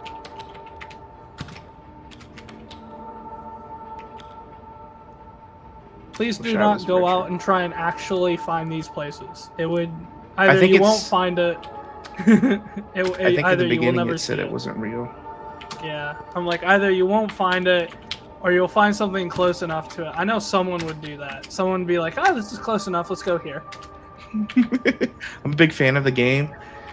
I totally visited Clinton Road in Tucson, Arizona. I think that says Tucson. Oh, it's Tucson. I just can't spell. Oh, is that how you pronounce that? Yeah. Tucson is a real place. Never been to Arizona. Good, you're not missing anything. So 8572. you think it's 8-5? And not double fives? Now I'm second guessing myself. That might be Nope. a double five. No, hold on. The reason I think that it's 8-5 is because that other one's 8-5. So you might be right. 85721. Yeah. Okay. Yeah, there you go. Look at you. Oh, I probably need a space here. Bam. Okay, I'm not crazy, right? I think it says we did it wrong. Flagged for reprocessing, so we did do it wrong. Oh, okay. South Bedford Street. That's right. So the name is wrong. I think it's Burlington, because that looks like an M, right? TOM. Yeah, that definitely looks like an M. Let's try that. Hopefully, no. Interesting. Interesting.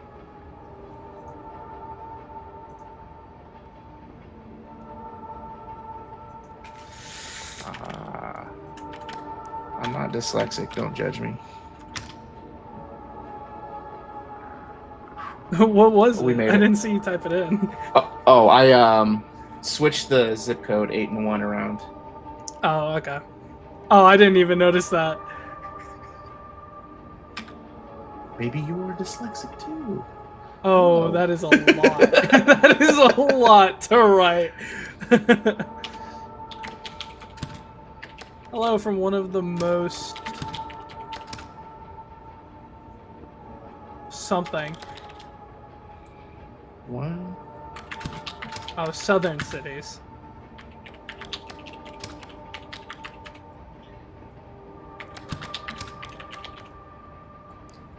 Get that punctuation, kids. It's You also important. spelled cities wrong. No, I didn't. I didn't do that. Never.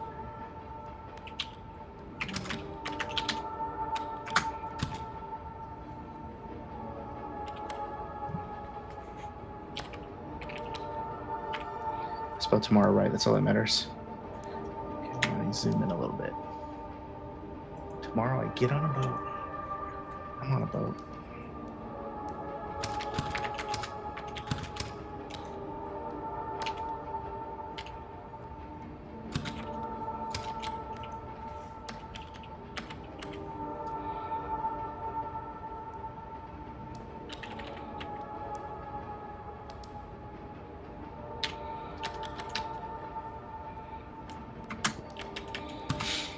You too can spell wonderful words. Antarctica, and I will see whales.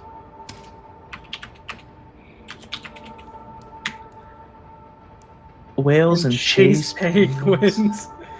And probably get seasick. What a run-on sentence. That is definitely a run-on sentence. Over here, as almost being an English teacher, let's go. Still can't type right. Me.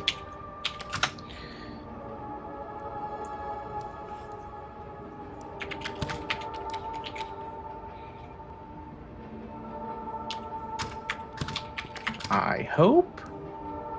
Did I say Tim? No, I think it's just the. It does. The deal is going well. The coffee and men. Coffee and men. Yeah, that's the next line.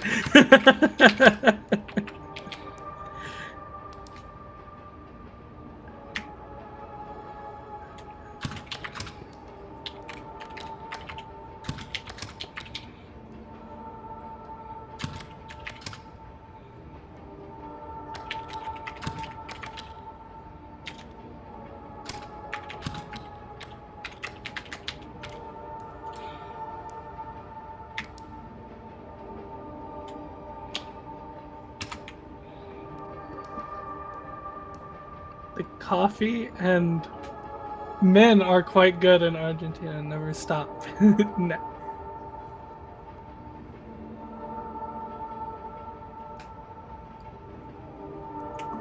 It's supposed to say never, right? But it says. So something stop Penguin Post Office. That looks like it says NEVF, but I know it's not NEVF. It might be.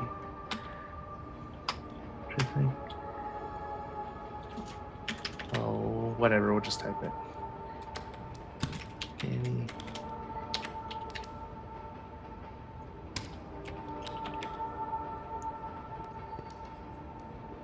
Stop Penguin Post Office.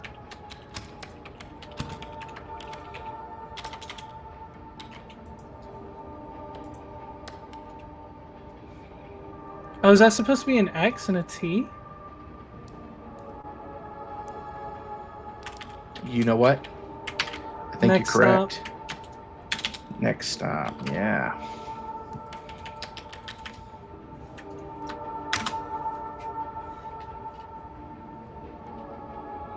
Ew, beautiful. I love this. Oh, cool.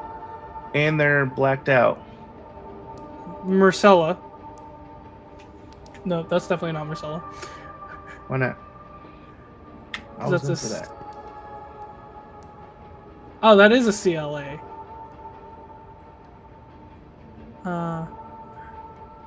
Marcella. Yeah, it is Marcella. Okay. I thought I read that wrong for a minute. And how do we spell Marcella? I don't know. E. E. RCLA.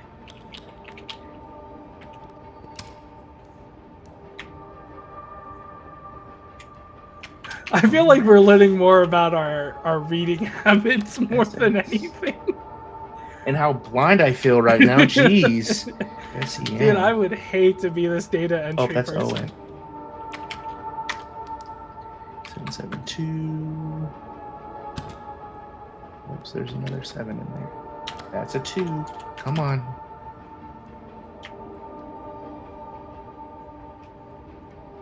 Cool.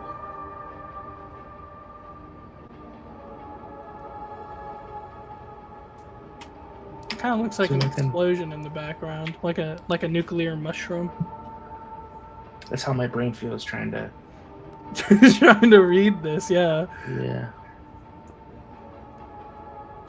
What if I was stupid and this is Harrelson? I go back in real quick. Oh, that could be an H. That could definitely. I was be like, 100% that's an O. H. You know, I bet it looks kids it looks these days kind of don't like know an how to OF. read this. Ooh, yeah, totally. I don't know. I'm giving up on this. I don't know what this is, Cobra. but I know this is Tucson, Arizona.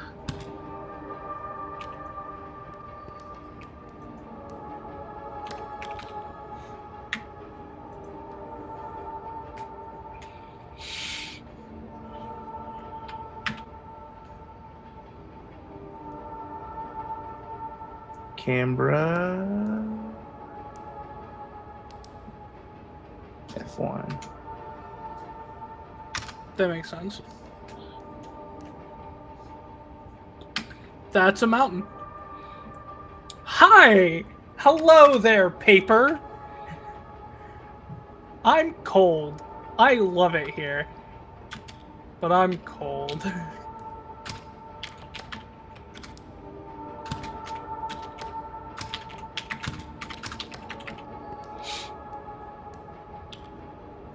Both of those are periods. I don't think that's an exclamation. Oh, I'm just stupid. Don't like me. I'm cold. I love it here. Don't worry. But you can't start a sentence with but. Technically, you can actually. Just And has then to have a and? comma right after. And yeah, you can't start a sentence with and. They're bad Wi-Fi, so I'm behind. They're bad Wi-Fi. Thanks. Greatest English I've ever seen. Oh no, they couldn't read. They couldn't watch their K-pop Demon Hunters. Dude, if I couldn't watch my K-dramas, it's over. It's over, bro. I'm going all Oppenheimer.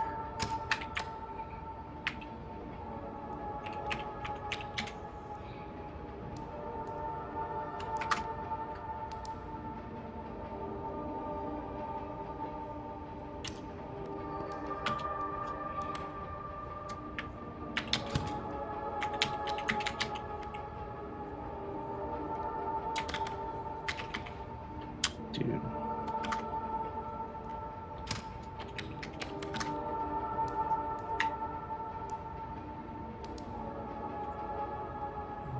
Wow, I really am bad at this.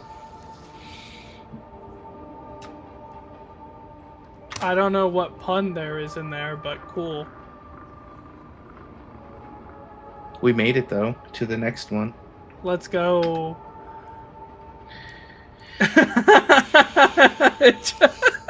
You just went. Occasionally.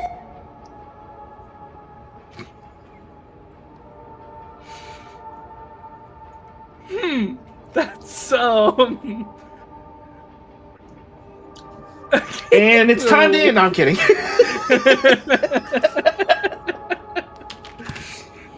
Occasionally, larvae will enter. Ocular.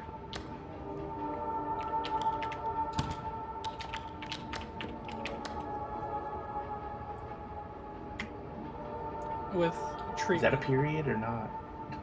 Is that an exclamation point? Occasionally larvae will enter ocular structures even with treatment, period. But no, Damage. this with has an exclamation point instead of an I. Oh, what the fudge nugs? Why would you do that? That's interesting. That's a catch right there. This makes me feel crazy. I just want to know. Damage to the central nervous system may be permanent and result in a variety of negative outcomes.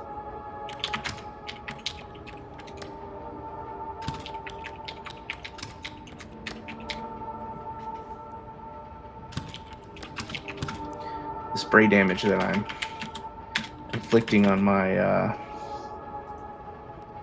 my confidence is going to be permanent. The PTSD from typing. I'm never typing again in front of people.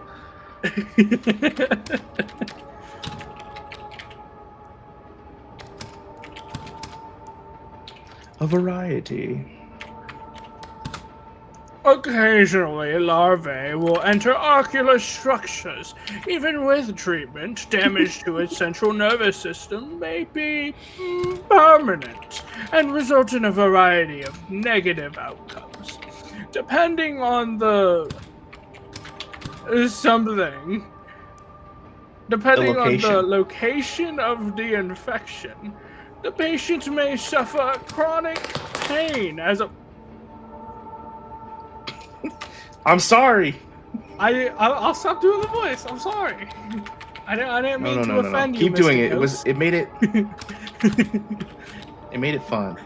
It made it easier to remember. Yes, it did.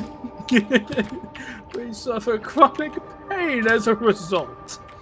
Imagine me just holding like Gandalf's pipe. I think next year I'm gonna get a top hat. Ooh, please. And a monocle. How do I put that key in?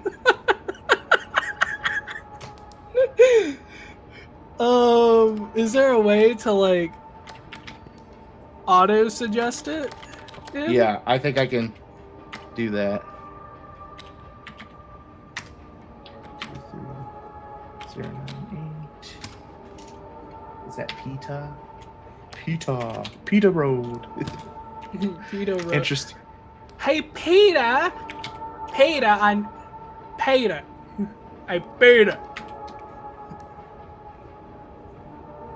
Just go through some Family Guy voices, just saying Peter.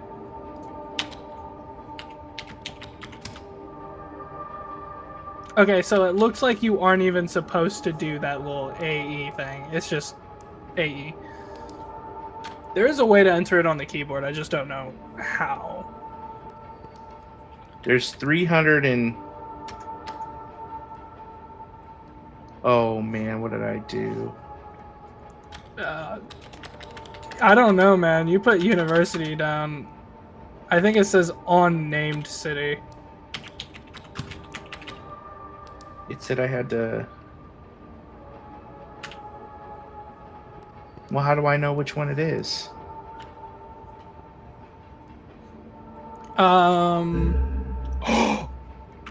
Just kidding. I was like,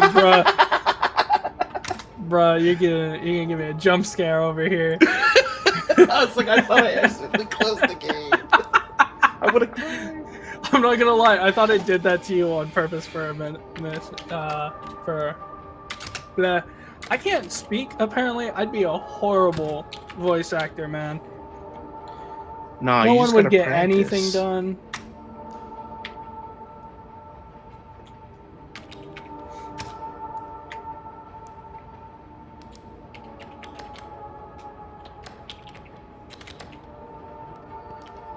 Oh man.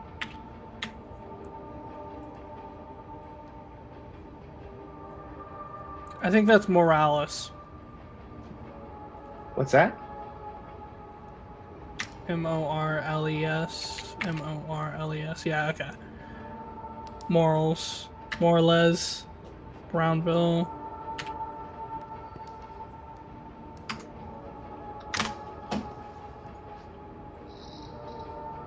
All right, we made it.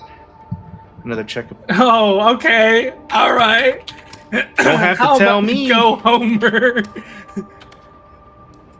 You don't have to tell me twice. Tell me Peace. twice. How do we leave? Just disappears. Are those I don't know how to eyes? type that in. I don't know how to type that in. I don't know if I want to mess with that. That's Donald Oliver. Hello, Donald Oliver on 4365 East. I gotta like go off camera to squint at my screen. Oh, I took a screenshot on accident. Don't tell my boss. I'm not stealing personal data, I promise. I promise I'm not gonna go find this person. 225.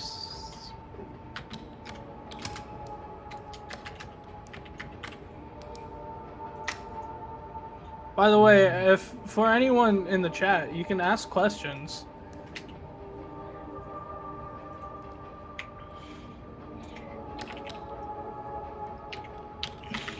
It can't be about the game, because not even we know.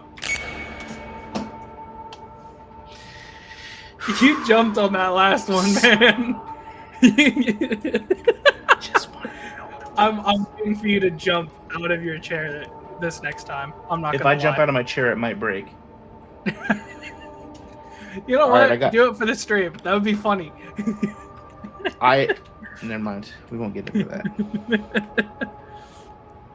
I don't think I could break my chair. I don't want to break my chair.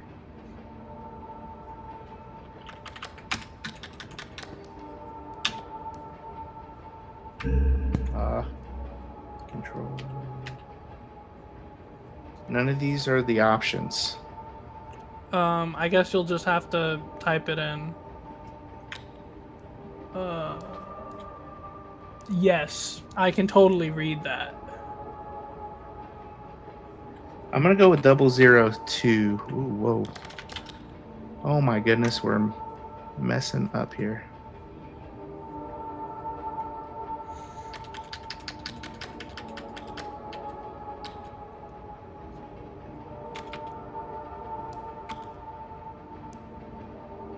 Nope.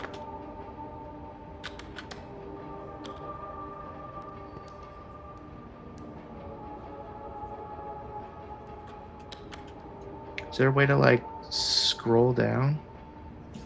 Is there like a way to like scroll through? I don't know. There says there's 21 results. I think it's lying to you. I feel like it's lying to me too. What happened to get rid of the 66? Will it show you Connie? Hey, 61443. Well, that makes sense. Let's Please go. don't do anything. Oh, thank you. I appreciate I love that. this. Yes. Oh, yay. I don't know what I think were we have looking to stare into the abyss. at. Just submit nothing. I can't Raymond. believe that worked. Oh my god. Please read this, Sarah. Whatever they tell you.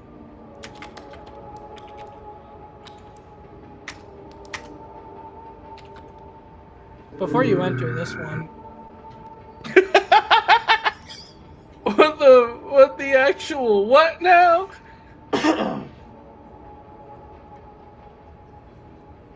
So this is why I'm not allowed in scary movies, because I will just be laughing. We got 5 minutes left on this time limit. Let's get this. Let's see Return something to sender. cool. Please read this, Sarah. Something. Whatever. Okay, Sarah, don't. Something, whatever they tell you. I need. That's not me. Huh. Look, I Raymond. need you to know that's not me. Interesting. All right, Raymond. It was nice knowing you. I don't know who you are, but you ain't important to me. I'm just a data entry person. Cut the testicles into long, thin pieces and wash them thoroughly. Bring a lid of water to boil. Then place the testicle strips inside, one by one. Let them boil for about 5 to 8 minutes. In the meantime, boil another liter of water in a different pan. When the testicles are ready, wash them again with the boiled water.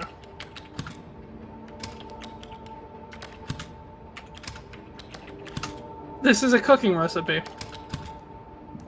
On how to boil your manlyhood. Yep. That's awesome. I appreciate that. I always wanted a recipe for this. I wonder what it tastes like. Rocky Mountain oysters. Oh, My whoa, favorite. calm down.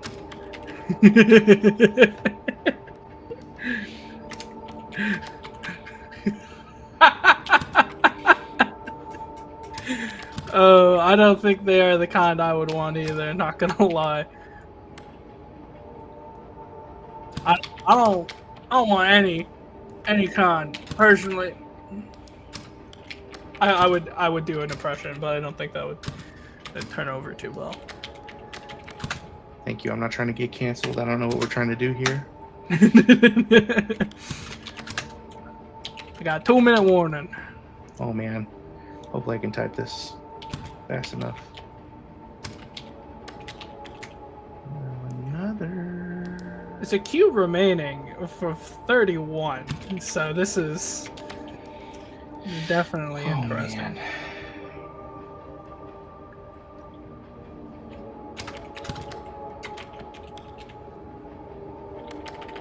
How did I mess this up? Oh my goodness, I'm sorry.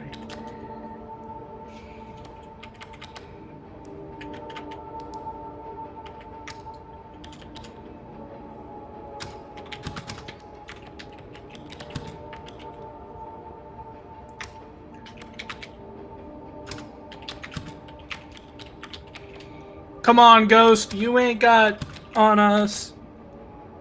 You won't do nothing. Again and again. With the boiled water. And that is enter.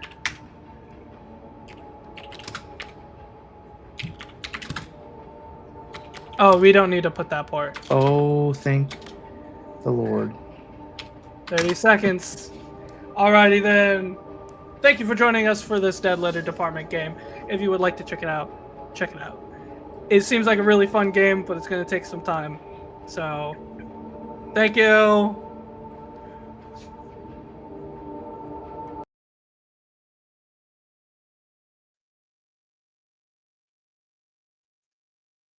We're back. I have to say that was a very intriguing little demo. And yet we move on. Letters can die, thoughts remain. And what we have up next is Feral. So right now we have with us Paxton from the Cryptic Conservatory. I believe you are still muted. That's correct. So this is go ahead and take these off. This is an anthology horror game. So we've got 5 different authors, 5 different stories. I'm not sure how many we'll get through tonight. Each one centers around the theme of being feral. Sometimes that means werewolves. Sometimes that means a hunger that gnaws from within. And there's a wide range of both like time that people can play, as well as the kinds of tones that we're going for. Some of them are a little bit more light and silly. Some of them are quite dark. So it is very much a amuse-bouche, a choose your choice type of adventure. Sounds very intriguing. And something that I'm sure most of us are looking very, very forward to, considering the particular time of year. So, before we get started, a couple of questions. One of them may sound familiar if any of y'all have been here if any of y'all have been watching this stream for the last hour or so. What would you say was your chief inspiration when designing this game? What compelled you to compile this morass of horror? I love collaboration. In fact, I think that probably working with other developers is the only thing that actually lets me make games. And so when we had the opportunity to do this for originally Scream Jam, we really wanted to showcase both what other devs were doing and also how compatible a lot of different writing is with the same system. So we wanted to recreate the feeling of sitting around a campfire with 4 of your closest friends and then taking turns trying to spook each other's pants off. And that really is like the core for this collection of stories, is that it is all these different voices coming together at the same time to make something new, which for me as a dev is really all about video games and all together. Fair. Sounds classic. Night around the campfire. Maybe no s'mores this time, though. We'll leave that to the Arcanies people. But we are just about ready and raring to go and get this little Goosebumps story started. So I'm hoping that we can see exactly what makes people so feral when it comes to these kind of stories. Shall we?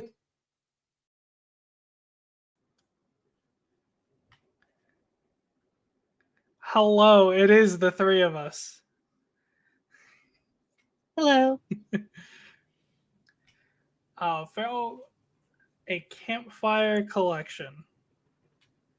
This will be interesting.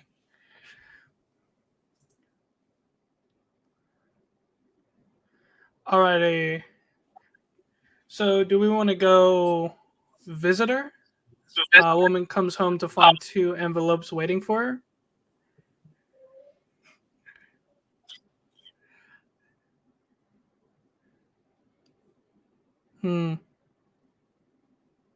Well, what are some of our other Interesting. options?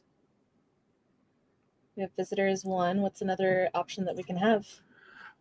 Bad dog. A wild dog in the wood runs across a group of ill-fated campers. No Such Thing as an Alpha by Ghostclaw. Whenever a YouTuber makes a harmless joke about an alpha male streamer, things go worse than she could have imagined. So far partial to that one. Hunger. A young penny-starved man takes on a simple job that costs him more than he has. And 2 Rings. A newlywed couple can't escape tragedy when a werewolf visits their summer cabin. 4 minutes. That's hilarious. So which one?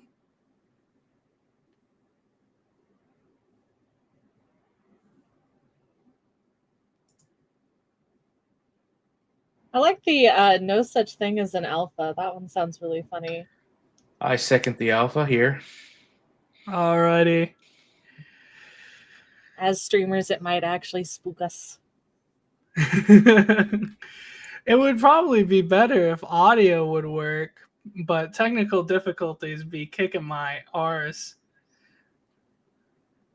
All right, let's begin the story. Once upon a time, there was a YouTuber. She made videos where she would do her makeup while talking about... Oh, we get to pick fandom Yes. drama, cryptids, TV, and movies.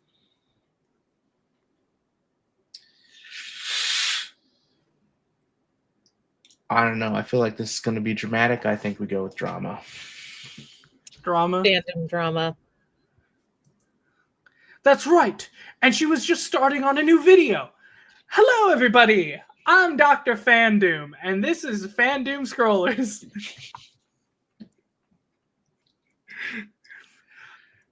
I hope you're ready for a bonkers wild thrill ride. I hope you're all ready for a bonkers wild thrill ride, because today we're talking about the Omegaverse community. For those of you who are unfamiliar, boy, are you in for a treat. This is I'm already loving this. This is amazing. A horrible, horrible treat. To summarize in a very long story, the Omegaverse is a community-created fictional universe where human biology is a little bit different. Characters in these stories go into heat as they were canines. Those are Omegas. Some characters are Alphas who find the Omega heat irresistible. Ruby, you want to continue just talking about this? Continue reading? Yep. It's okay. There are also betas who are also there, I guess. The whole thing is loosely based on the idea of a wolf pack, and unfortunately for everyone, we'll have to have more wolfy bites to get through before all of this is over. But while we're talking about wolves, there's no such thing as an alpha wolf. Seriously, did you know that? The original wolf study, that term was coined, had been performed under really artificial conditions. And the researcher spent the rest of his career trying to retract his findings. Under normal circumstances, wolves live in loving family packs. Sorry, not sorry, Mark Territory. Mark Territory was an infamous alpha male streamer with about 10 times as many followers as the YouTuber. It never occurred to her that he might even notice her little joke, let alone care enough to take offense. She didn't think of it at all. And so, in the last moments of a peaceful oblivion that she would have for some time, she finished recording her video, edited it, and uploaded it. At that point, it had been a very long day, so after checking to see that her video had published without issue, she silenced her phone and climbed into bed. Sweet dreams. The next morning, the YouTuber woke up in her sleep app's alarm screeching at her. Drowsily, she grabbed the phone to silence it. It was then that she saw that the screen had been flooded with notifications. When the YouTuber woke up the next day, she found her phone flooded with notifications. There were emails, DMs, even a missed call from her best friend. Feeling overwhelmed, she hardly knew where to start. She called her best friend. "Oh, honey, I'm so sorry," her friend said before even a hello. And then we can answer, "For what?" "So I haven't actually looked up any of it yet." That one. That one? Second one? Yeah. I haven't looked up any of it yet. Okay. So I haven't actually looked up any of it yet. Oh. Oh. Don't owe me. What happened? Well, you know, the video you made last night. Yeah? Her friend inhaled sharply before answering. Actually, you should see this for yourself. Go to Mark Territory's channel. I'll stay on the line. Numbly, the YouTuber opened up her laptop and navigated to Territory's channel. Right there in a featured section was a thumbnail featuring her own face, captured at an unflattering moment. Next to it was Mark Territory's face, frozen in an over-the-top grimace. The video's title read, "No such thing as an alpha male?" Oh, god damn it. She muttered to herself.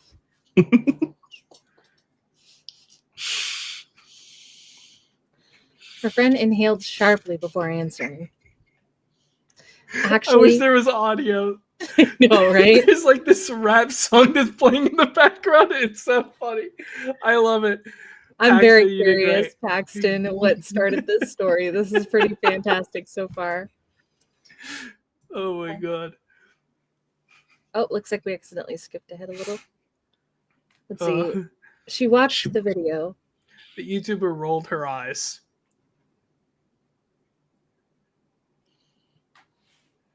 Yeah. Looks like we had Ruby, missed that I'm gonna first have part. you Yeah. read her parts.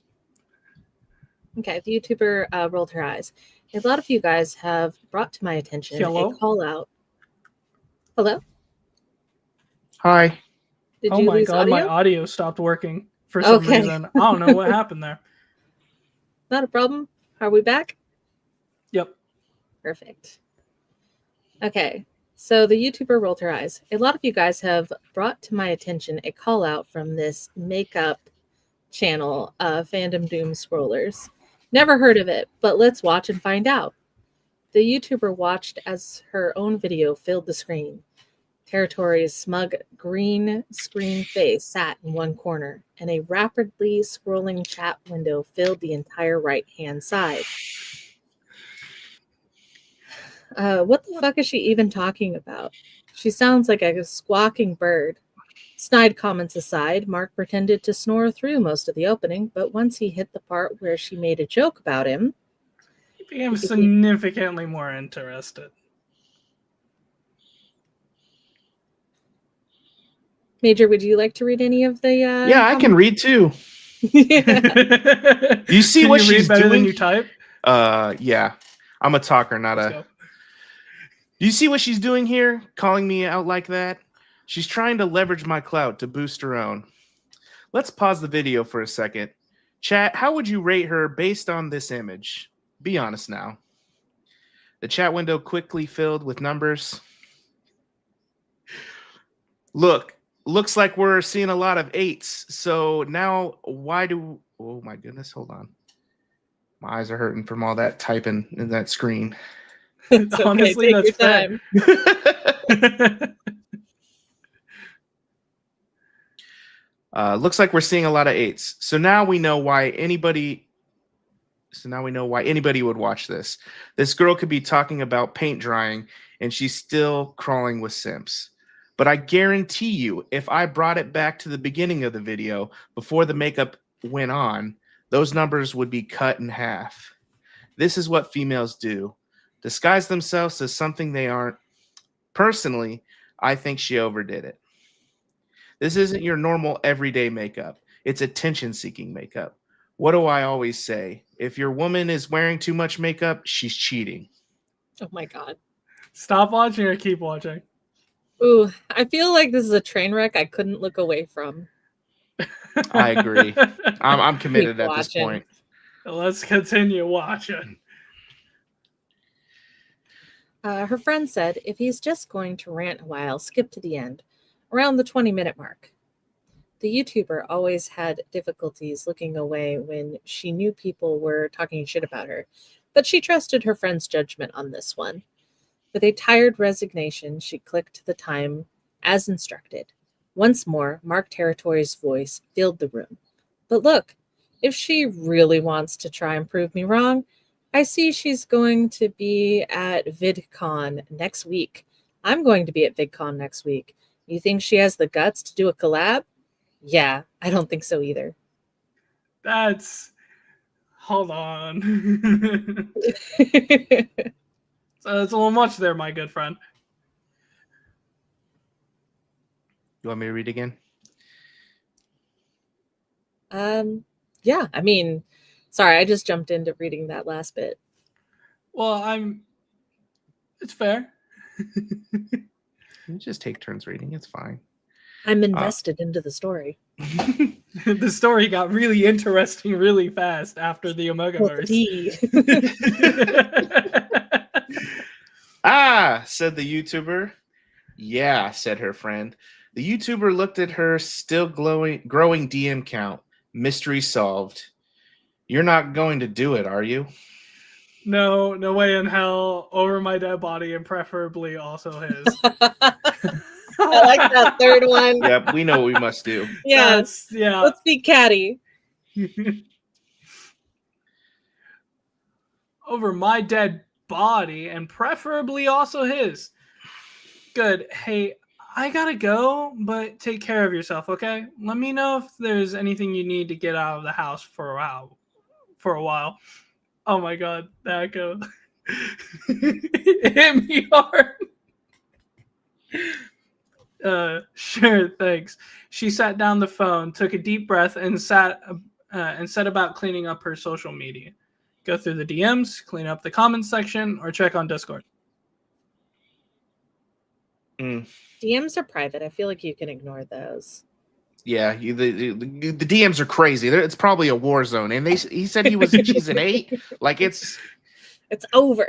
Yeah, it's over. It's done for at that point. Just delete those and not even worry I would about clean those. up the comment section because that's gonna or actually, I don't know if I would, because if people start seeing the comments starting to be censored, I feel like it just eggs them on. So yeah, it would be a bit of an issue. Yeah, so maybe check on the Discord. I can understand that reasoning. The Discord, thankfully, had a volunteer mods who did a fantastic job of weeding out the ne'er-do-wells. And the YouTuber was deeply relieved to see that they were on top of banning brigaders. However, they did ask her help with one thing: to address the debate going on in the general chat. What she found was a heated argument about whether she should collab with Mark Territory at VidCon and own him. Familiar, normally well-behaved posters were up in arms. I'm very glad you read that because I would have messed that up all the way. I had to take my earbud out. Ne'er-do-wells. Somehow that got to her more than anything. She left a quick message thanking everyone for their support and announcing she would not be doing any such video. Then she took a short break from her computer, stepping aside to have a good cry. Oh. Damn. I guess. Looks like we can't avoid the inevitable here. Let's go through the DMs. If we're already in the crying phase, maybe it's time to just go real deep with feelings, because the DMs are going to be the deep cuts, So yeah. Oh God. Boy. Yep. Okay. Harsh reality hits. First, her DMs, she started with Twitter. Clicked on the first notification. I'm going to kill you. The YouTuber recoiled. It wasn't her first time receiving a nasty message on the internet, but to see one so early and while already feeling stressed, it hit her harder than she would have expected. Once the initial shock wore off, she felt embarrassed for letting it get to her. Stupid, she murmured to herself. Should be used to this by now. She reported and blocked the user, then continued on. The next message was even more repulsive, containing grotesque specifications about what the sender would like to do to her. She felt herself grimace and couldn't report it quickly enough. But after a dozen more, it became mechanical. Report and block, report and block. It wasn't all bad. Fans, friends, and strangers all reached out to her with sympathy and familiar notes. Similar stories. She didn't have time to read them, but she saved them for later. She had the feeling she was going to need them. Now, it is time Now it's time How- to do. How bad is the YouTube comics section? It can't be any worse than the DMs. And she started All off right. on Twitter. Come on Yeah. now.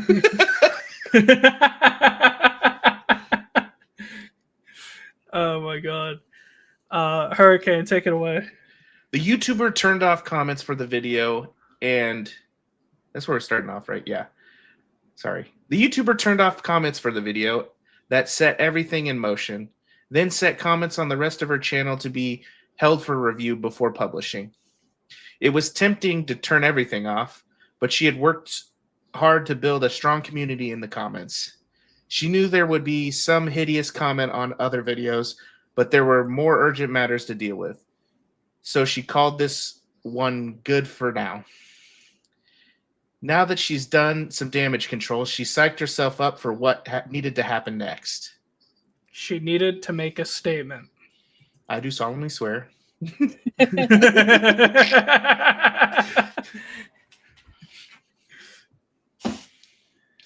She needed to make a statement, and quickly. She shoveled down a bowl of cereal, took a long shower, made herself presentable, and turned on the camera. Good morning to all my fan doomers out there. I'm sure by now a lot of you have seen the reaction video by Mark Territory. Let me tell you, being brigaded by his deranged minions was the last thing I expected to wake up to today. There has been an influx of trolls in our community, or I want to thank you for your support. I feel like it's always best to start positive. Yeah, you can't just get So- right into the nitty-gritty. Yeah.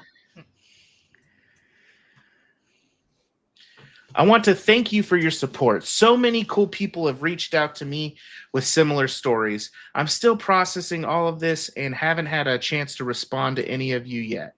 But I just wanted to say it's incredibly heartening to know that I'm not alone. There's been a lot of talk about whether I'm going to confront Territory at VidCon. His fans have been vocal, or some of my fans have been vocal. Mm, It's all about me, man. It's not about anybody else. So some of my fans have been vocal. I would assume so, because like you want to talk about your own community, people, yeah. That's like true. people who follow you instead of other people.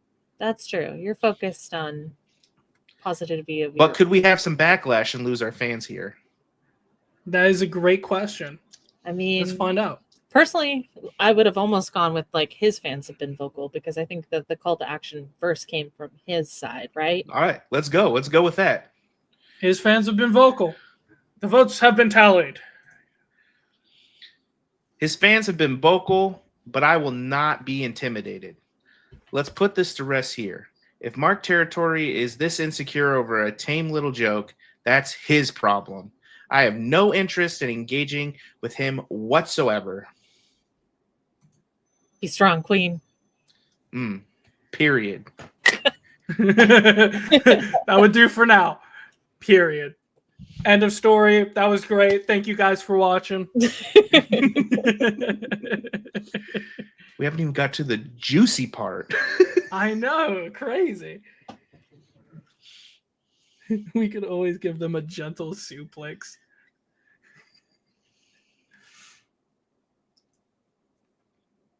Do you want me to You keep guys reading? want me Sorry. to read it? No. I can keep reading. Sorry. That will do Let us for know now. when you're wanting us to like take over. Yeah. When she published the video, the YouTuber was not so optimistic as to think it would be the end of things, but it felt like a step in the right direction. Seeing her base support, her decision brought her a great deal of relief, and she stuck around for a few hours,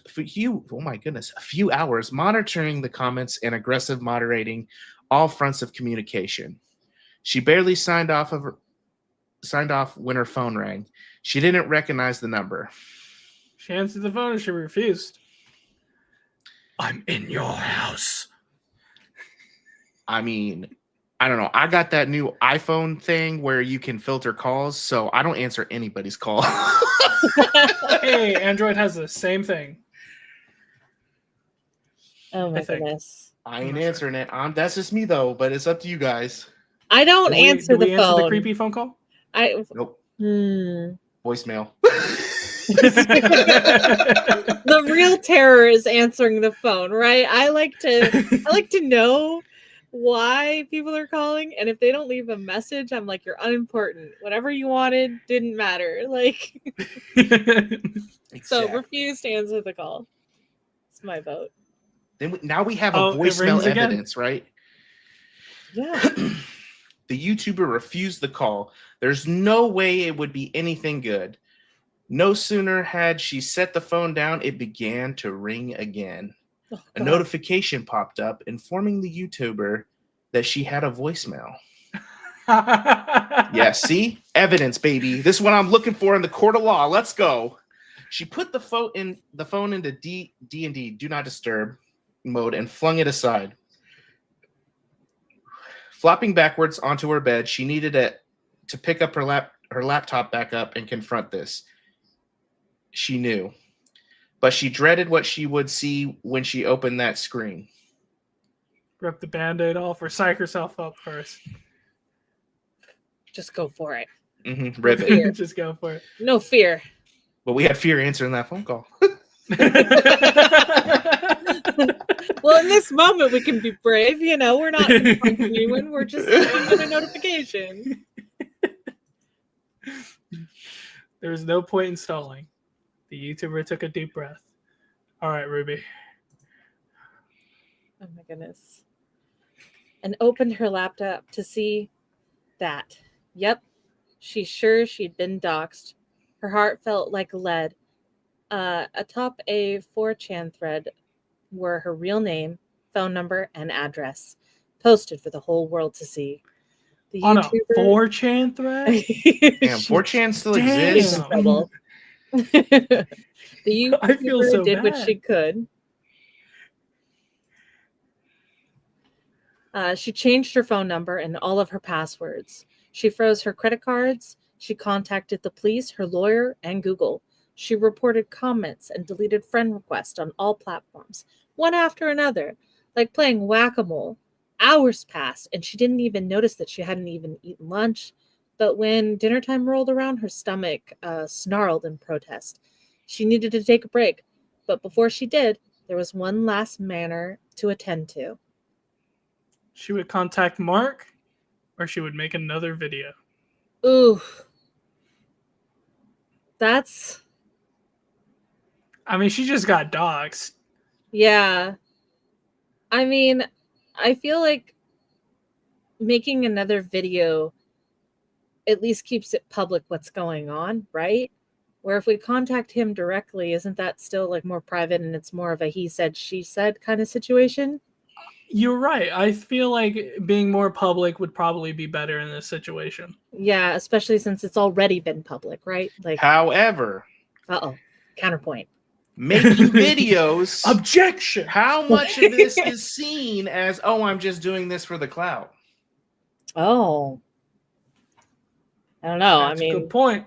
She's got all the clout she could possibly want. She's been doxxed. I guess that's fair. She did have enough clout to get doxxed. Well, I'm okay with that, whatever you guys want. I was just playing devil's advocate there. No, that's all right. I think we've got one vote for each. So Achievement Junkie, I think it's up to you as the tiebreaker. What shall we do? I want to see what Mark does after she makes another video. All right. Check and mate, right? Let's go. Check mate. All right. She made another video. The YouTuber knew that dealing with territory directly was only giving him what he wanted, and she refused to give him that satisfaction. Hello again, fan doomers. Just a quick update here. Since this morning, the amount of harassment I've been receiving has skyrocketed. I've been in contact with law enforcement, but I'm going to ask all of you for a huge favor. If you spot any bad behavior, please report it. And just as a reminder, I will absolutely not be debating Mark territory at VidCon. Once things were about as resolved as they could be, the YouTuber treated herself to a nice scream into a pillow, and put in an order for some takeout in that order. What to order? What to order?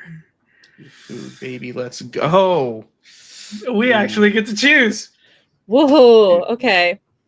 Gigantic I'm burritos not- screaming I'm out not gonna with say me. anything, but yakisoba and bubble tea be pretty fire. Oh, but No, spicy we need curry. we need comfort food. What is more comforting than a nice, warm, giant burrito? Okay. She could cuddle up with that on the bed and just nibble on it. I'm just saying. I A feel like salad my because comfort calories don't care that you've been doxxed. Exactly. my comfort food on this list is actually sushi. I'm a huge fan of like bluefin and stuff. Honestly, same. I work at a sushi restaurant, so sushi is always my go-to. Sushi it is. My new best friend. Hello. She ordered sushi. The YouTuber moved to her living room, leaving phone and laptop behind. She didn't want to look at another screen for the rest of the night. She sat on the couch, picked up a book to read, although most of her attention was outside as she hungrily looked up every time a car passed her window. She was ravenous at this point and knew that if there was anything in this world that could cheer her up, it was sushi. It wasn't her tasty dinner's chauffeur that caught her eye, however. Instead, she was sure she saw movement in her bushes. I'm She so double-checked. glad that you read it because I did not catch Ravenous. Oh, Double check that the doors are locked or peek out the window. Do you do the horrible horror movie thing or the smart thing? that is a good question. I'm gonna abstain from commenting on this section. Oh, why would you leave us in the lurches like that? Dang. I don't know. I Are we say, smart? I or say are the we... horror movie. Let's investigate. Let's investigate. Let's split up, gang. Let's. I smell a mystery on our hands. Ruh-roh, Shaggy. Zoinks, jinkies. What does Fred say? Heart pounding, she moved closer to the window to get a good look. Right there, in plain view, was an unfamiliar man standing in her yard. They made eye contact, and he started howling. Oh, shit. Well, she either runs for her phone or she ran for a knife. I feel like I'm so dependent on a cell phone. I feel like I would run for my phone. I gotta go open the Personally, garage for my I live in wife real America. quick. I would run I'll for be my right gun back. first. That's my option as well. All right. I choose option Weapon 3. up. For the knife. And then achievement if you would achievement if you'd like to pick up reading from here. Me? Yeah. Oh my god. Go for it. There we go. She dashed into her kitchen and picked up the biggest, scariest looking knife she had. Then she ran back into the living room and pointed it directly at him. Get the fuck off my lawn, she shouted. He pointed a phone at her, undoubtedly taking photos or even recording video. She probably looked like a crazy person, but she couldn't care less. She wasn't going to let some piece of incel scare her in her own home. Her thoughts were interrupted by a sight of a car parking in front of her house. A large man exited the vehicle, plastic bag in hand. The howling freak took one look at him and sprinted away. Saved by the sushi. She stood on business. I'm proud of her. She tipped the driver handsomely. After that, the YouTuber stopped going out. She spent more and more time in front of the screen, working for hours on end to secure and channel community and personal privacy. Alrighty. We do have about 5 minutes. So, anyone got any questions for our friend here? I do. Where did I you get the answered- idea for some of your stories, which Seth? is- Oh, we had a huge brainstorming session. We took the direction of Feral in a lot of different ways, and like it was very fun to have a lot of different writers. Even though we all wrote individual stories, we also were all playtesting and getting feedback on each other's. So it was very community driven. That's amazing. And is this one out already for play?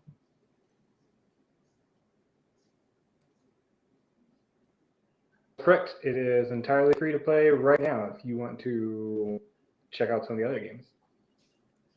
Do you have any thoughts on expanding more stories? Well, we're absolutely going to do another collection. Right now, we were probably going to have another campfire collection for next Halloween. Another one. What about fan submissions? Oh, that'd be amazing. Some good horror love stories that. from fans. Mm-hmm. Yeah, Cryptic Conservatory is all about helping new narrative designers find their voice. So this one had 5 authors. The last game that we did had upwards of 25. So I imagine that the next one might also have a lot of meat on its bones. Well, I'm excited to see the next collection, and I'm excited to continue playing this, probably on stream. Honestly, the way this one started off, it made me laugh so much. Like, I'm not gonna lie, I laughed so much I had to get Ruby to continue reading for me.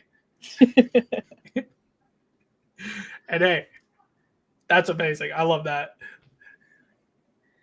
Yeah, it's definitely got personality. It's not just like bland writing. It's actually really good.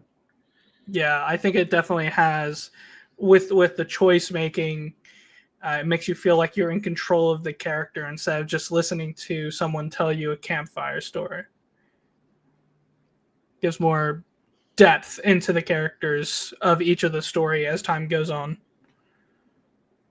How far do each of the mini stories branch out? Do you have like a lot of different endings for several of them, or? Some of them are quite linear. This one and Hunger both have very, very clear endings. Lots of fun in the middle, but only a couple endings at the end.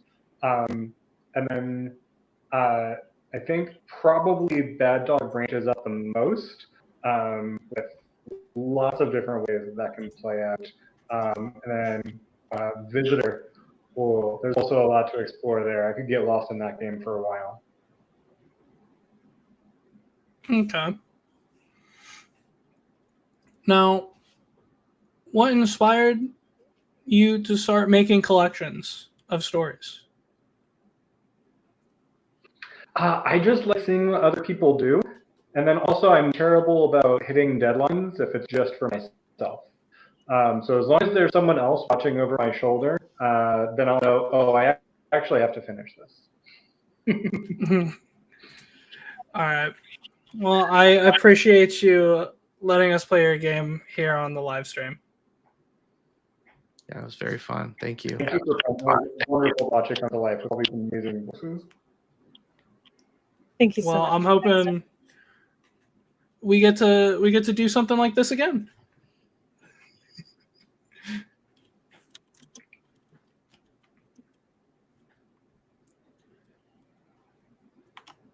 Alrighty. So, what do you guys think about all the games that we played today? I'm so excited to go back and visit like all of them. Yeah. I wanted to get further in Turning Manor. There was so many cool things happening. I can't wait to go and figure out how that story ends from Paxton. Like, these are great. Yeah, that Okay. story. I'm hooked. I think I'm gonna download it as soon as we get off here and check it out. The rest of that story. Because I'm invested at this point. Yeah, dude, I gotta know how it ends. I have to know now. Left on a cliffhanger. I know, Surprisingly, it's I bad. was actually enamored just by the gameplay of Arcane Eats. I thought it was just very fun to look at. And They have a beautiful although art. it wasn't like, was it spooky? No, but was it engaging? Very much so. Sometimes you just want a brain teaser. I think I definitely want to play Arcane Eats again. I want to live stream it, and I want to live stream the whole game. I'm super excited for that to come out. I'm hoping maybe we get to read some more stories from Farrell. Maybe we even finish the one that we started tonight at a later point in time. It I'll keep was playing that fun. dead letter game to work on my typing skills, guys. I promise I won't let you down. Next time you see me, I'm gonna be like, I got you. Fastest typer. Hey man, let me know. I'll come watch you play it or play it with you again if you want. Well, It was definitely fun, yeah, to say the least. it very much was. And I don't really believe that as far as the end of it, I'm pretty sure we've got even more things that are upcoming as far as our little slice of indie pie goes up here. Yep, there are definitely going to be a lot of indie video games coming out. Not just this year with demos being released and everything, but also next year with different studios getting their feet under them and learning more about how things go about. And I think it's going to be, now's definitely the time that I think indie development is going to be a lot bigger, especially with AAA games kind of going downhill recently. Contracting. Like the new Pokemon game, a lot of people are upset about it. But we'll be here. But we'll be here talking about all the cool indie games coming out. I know that there are also some events locally that will be happening soon. I believe there's like is the Halloween party like, was that tonight or tomorrow? Tomorrow, if I remember correctly.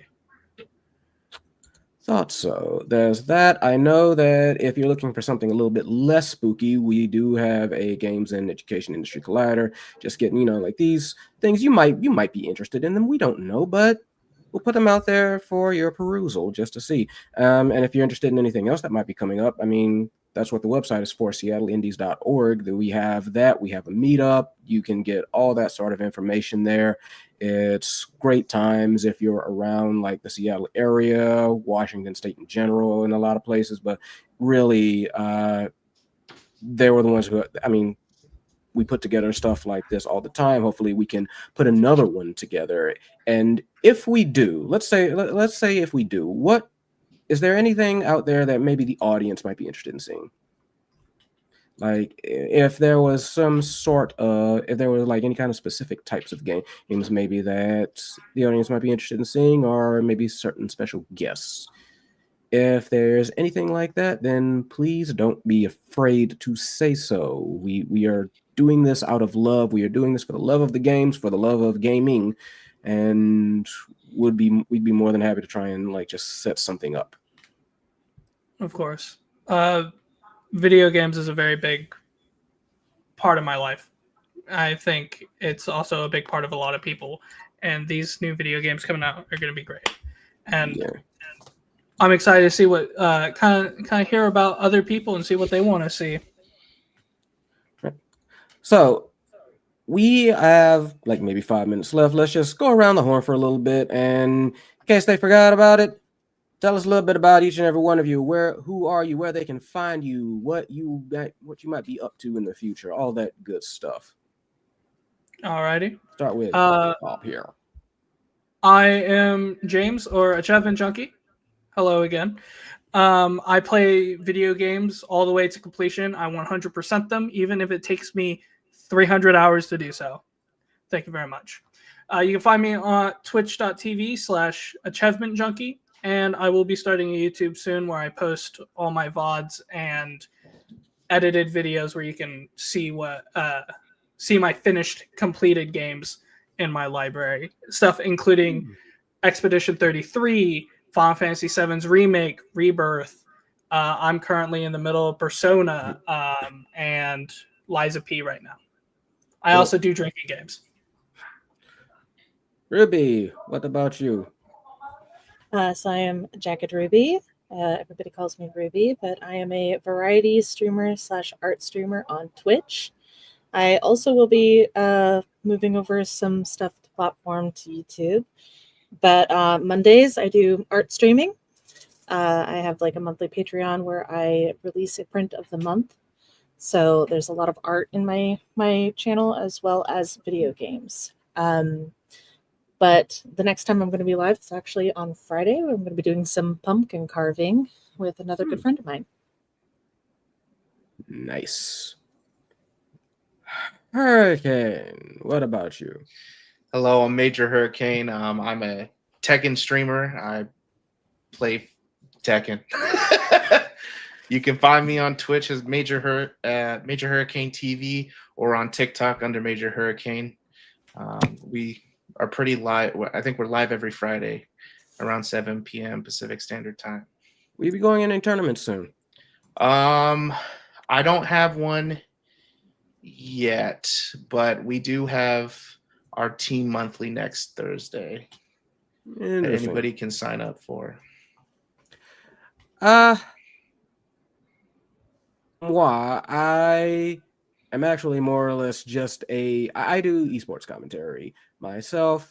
I'll be perfectly honest, aside from events like this, I am someone who follows their own whimsy. I tend to otherwise kind of stay out of the public spotlight. So I do technically have a blue sky at, I don't actually remember it right now. It's either Prominence Flare or P Flare. That shows you how much I use it, how little I use it. But you'll see me when you see me. Don't find me. I'll find you. Well, I do appreciate you joining us for the stream, especially since you said you don't normally come into the public eye very often. I don't do it online. I try to show up to a lot of places in person, but I have my own personal takes on all that kind of good stuff. So we're about to head out. If there's anything else that you all in the lovely audience might want to know either about us or about any kind of future events, then by all means, now's the time, or forever hold your peace. Seth, I'm sorry. Seth already knows. Seth already knows what's going down, okay? Yeah, knows exactly what's happening. Oh my god, I love that. Oh, somebody did bring up something very important I wanted to note. Geek GirlCon is actually coming up soon. I believe that is in early November as well. That one's a little fantastic convention. I've actually never heard of that convention. Really? Yeah, I've never heard of it. I actually it's a very big one. I wouldn't call it very big, but it's growing. I will definitely say that. I actually volunteered for it a couple of years back. So that's cool. Yeah, it was very pleasant. It was very nice. So yeah, that's in 9 days. It's November 8th and the 9th. So very, very soon. I would definitely recommend showing up if you haven't, but yeah. That is just about all for us. Remember, Seattle Indies, we are here. We are here for you. We are here for gaming. Thank you once again for all the developers that came to chat with us, and thank you for letting us play your games. Thank you for the streamers that joined us tonight, and thank you for watching us. And have a very great Halloween. Thank you, everyone. Boo and bye. Peace.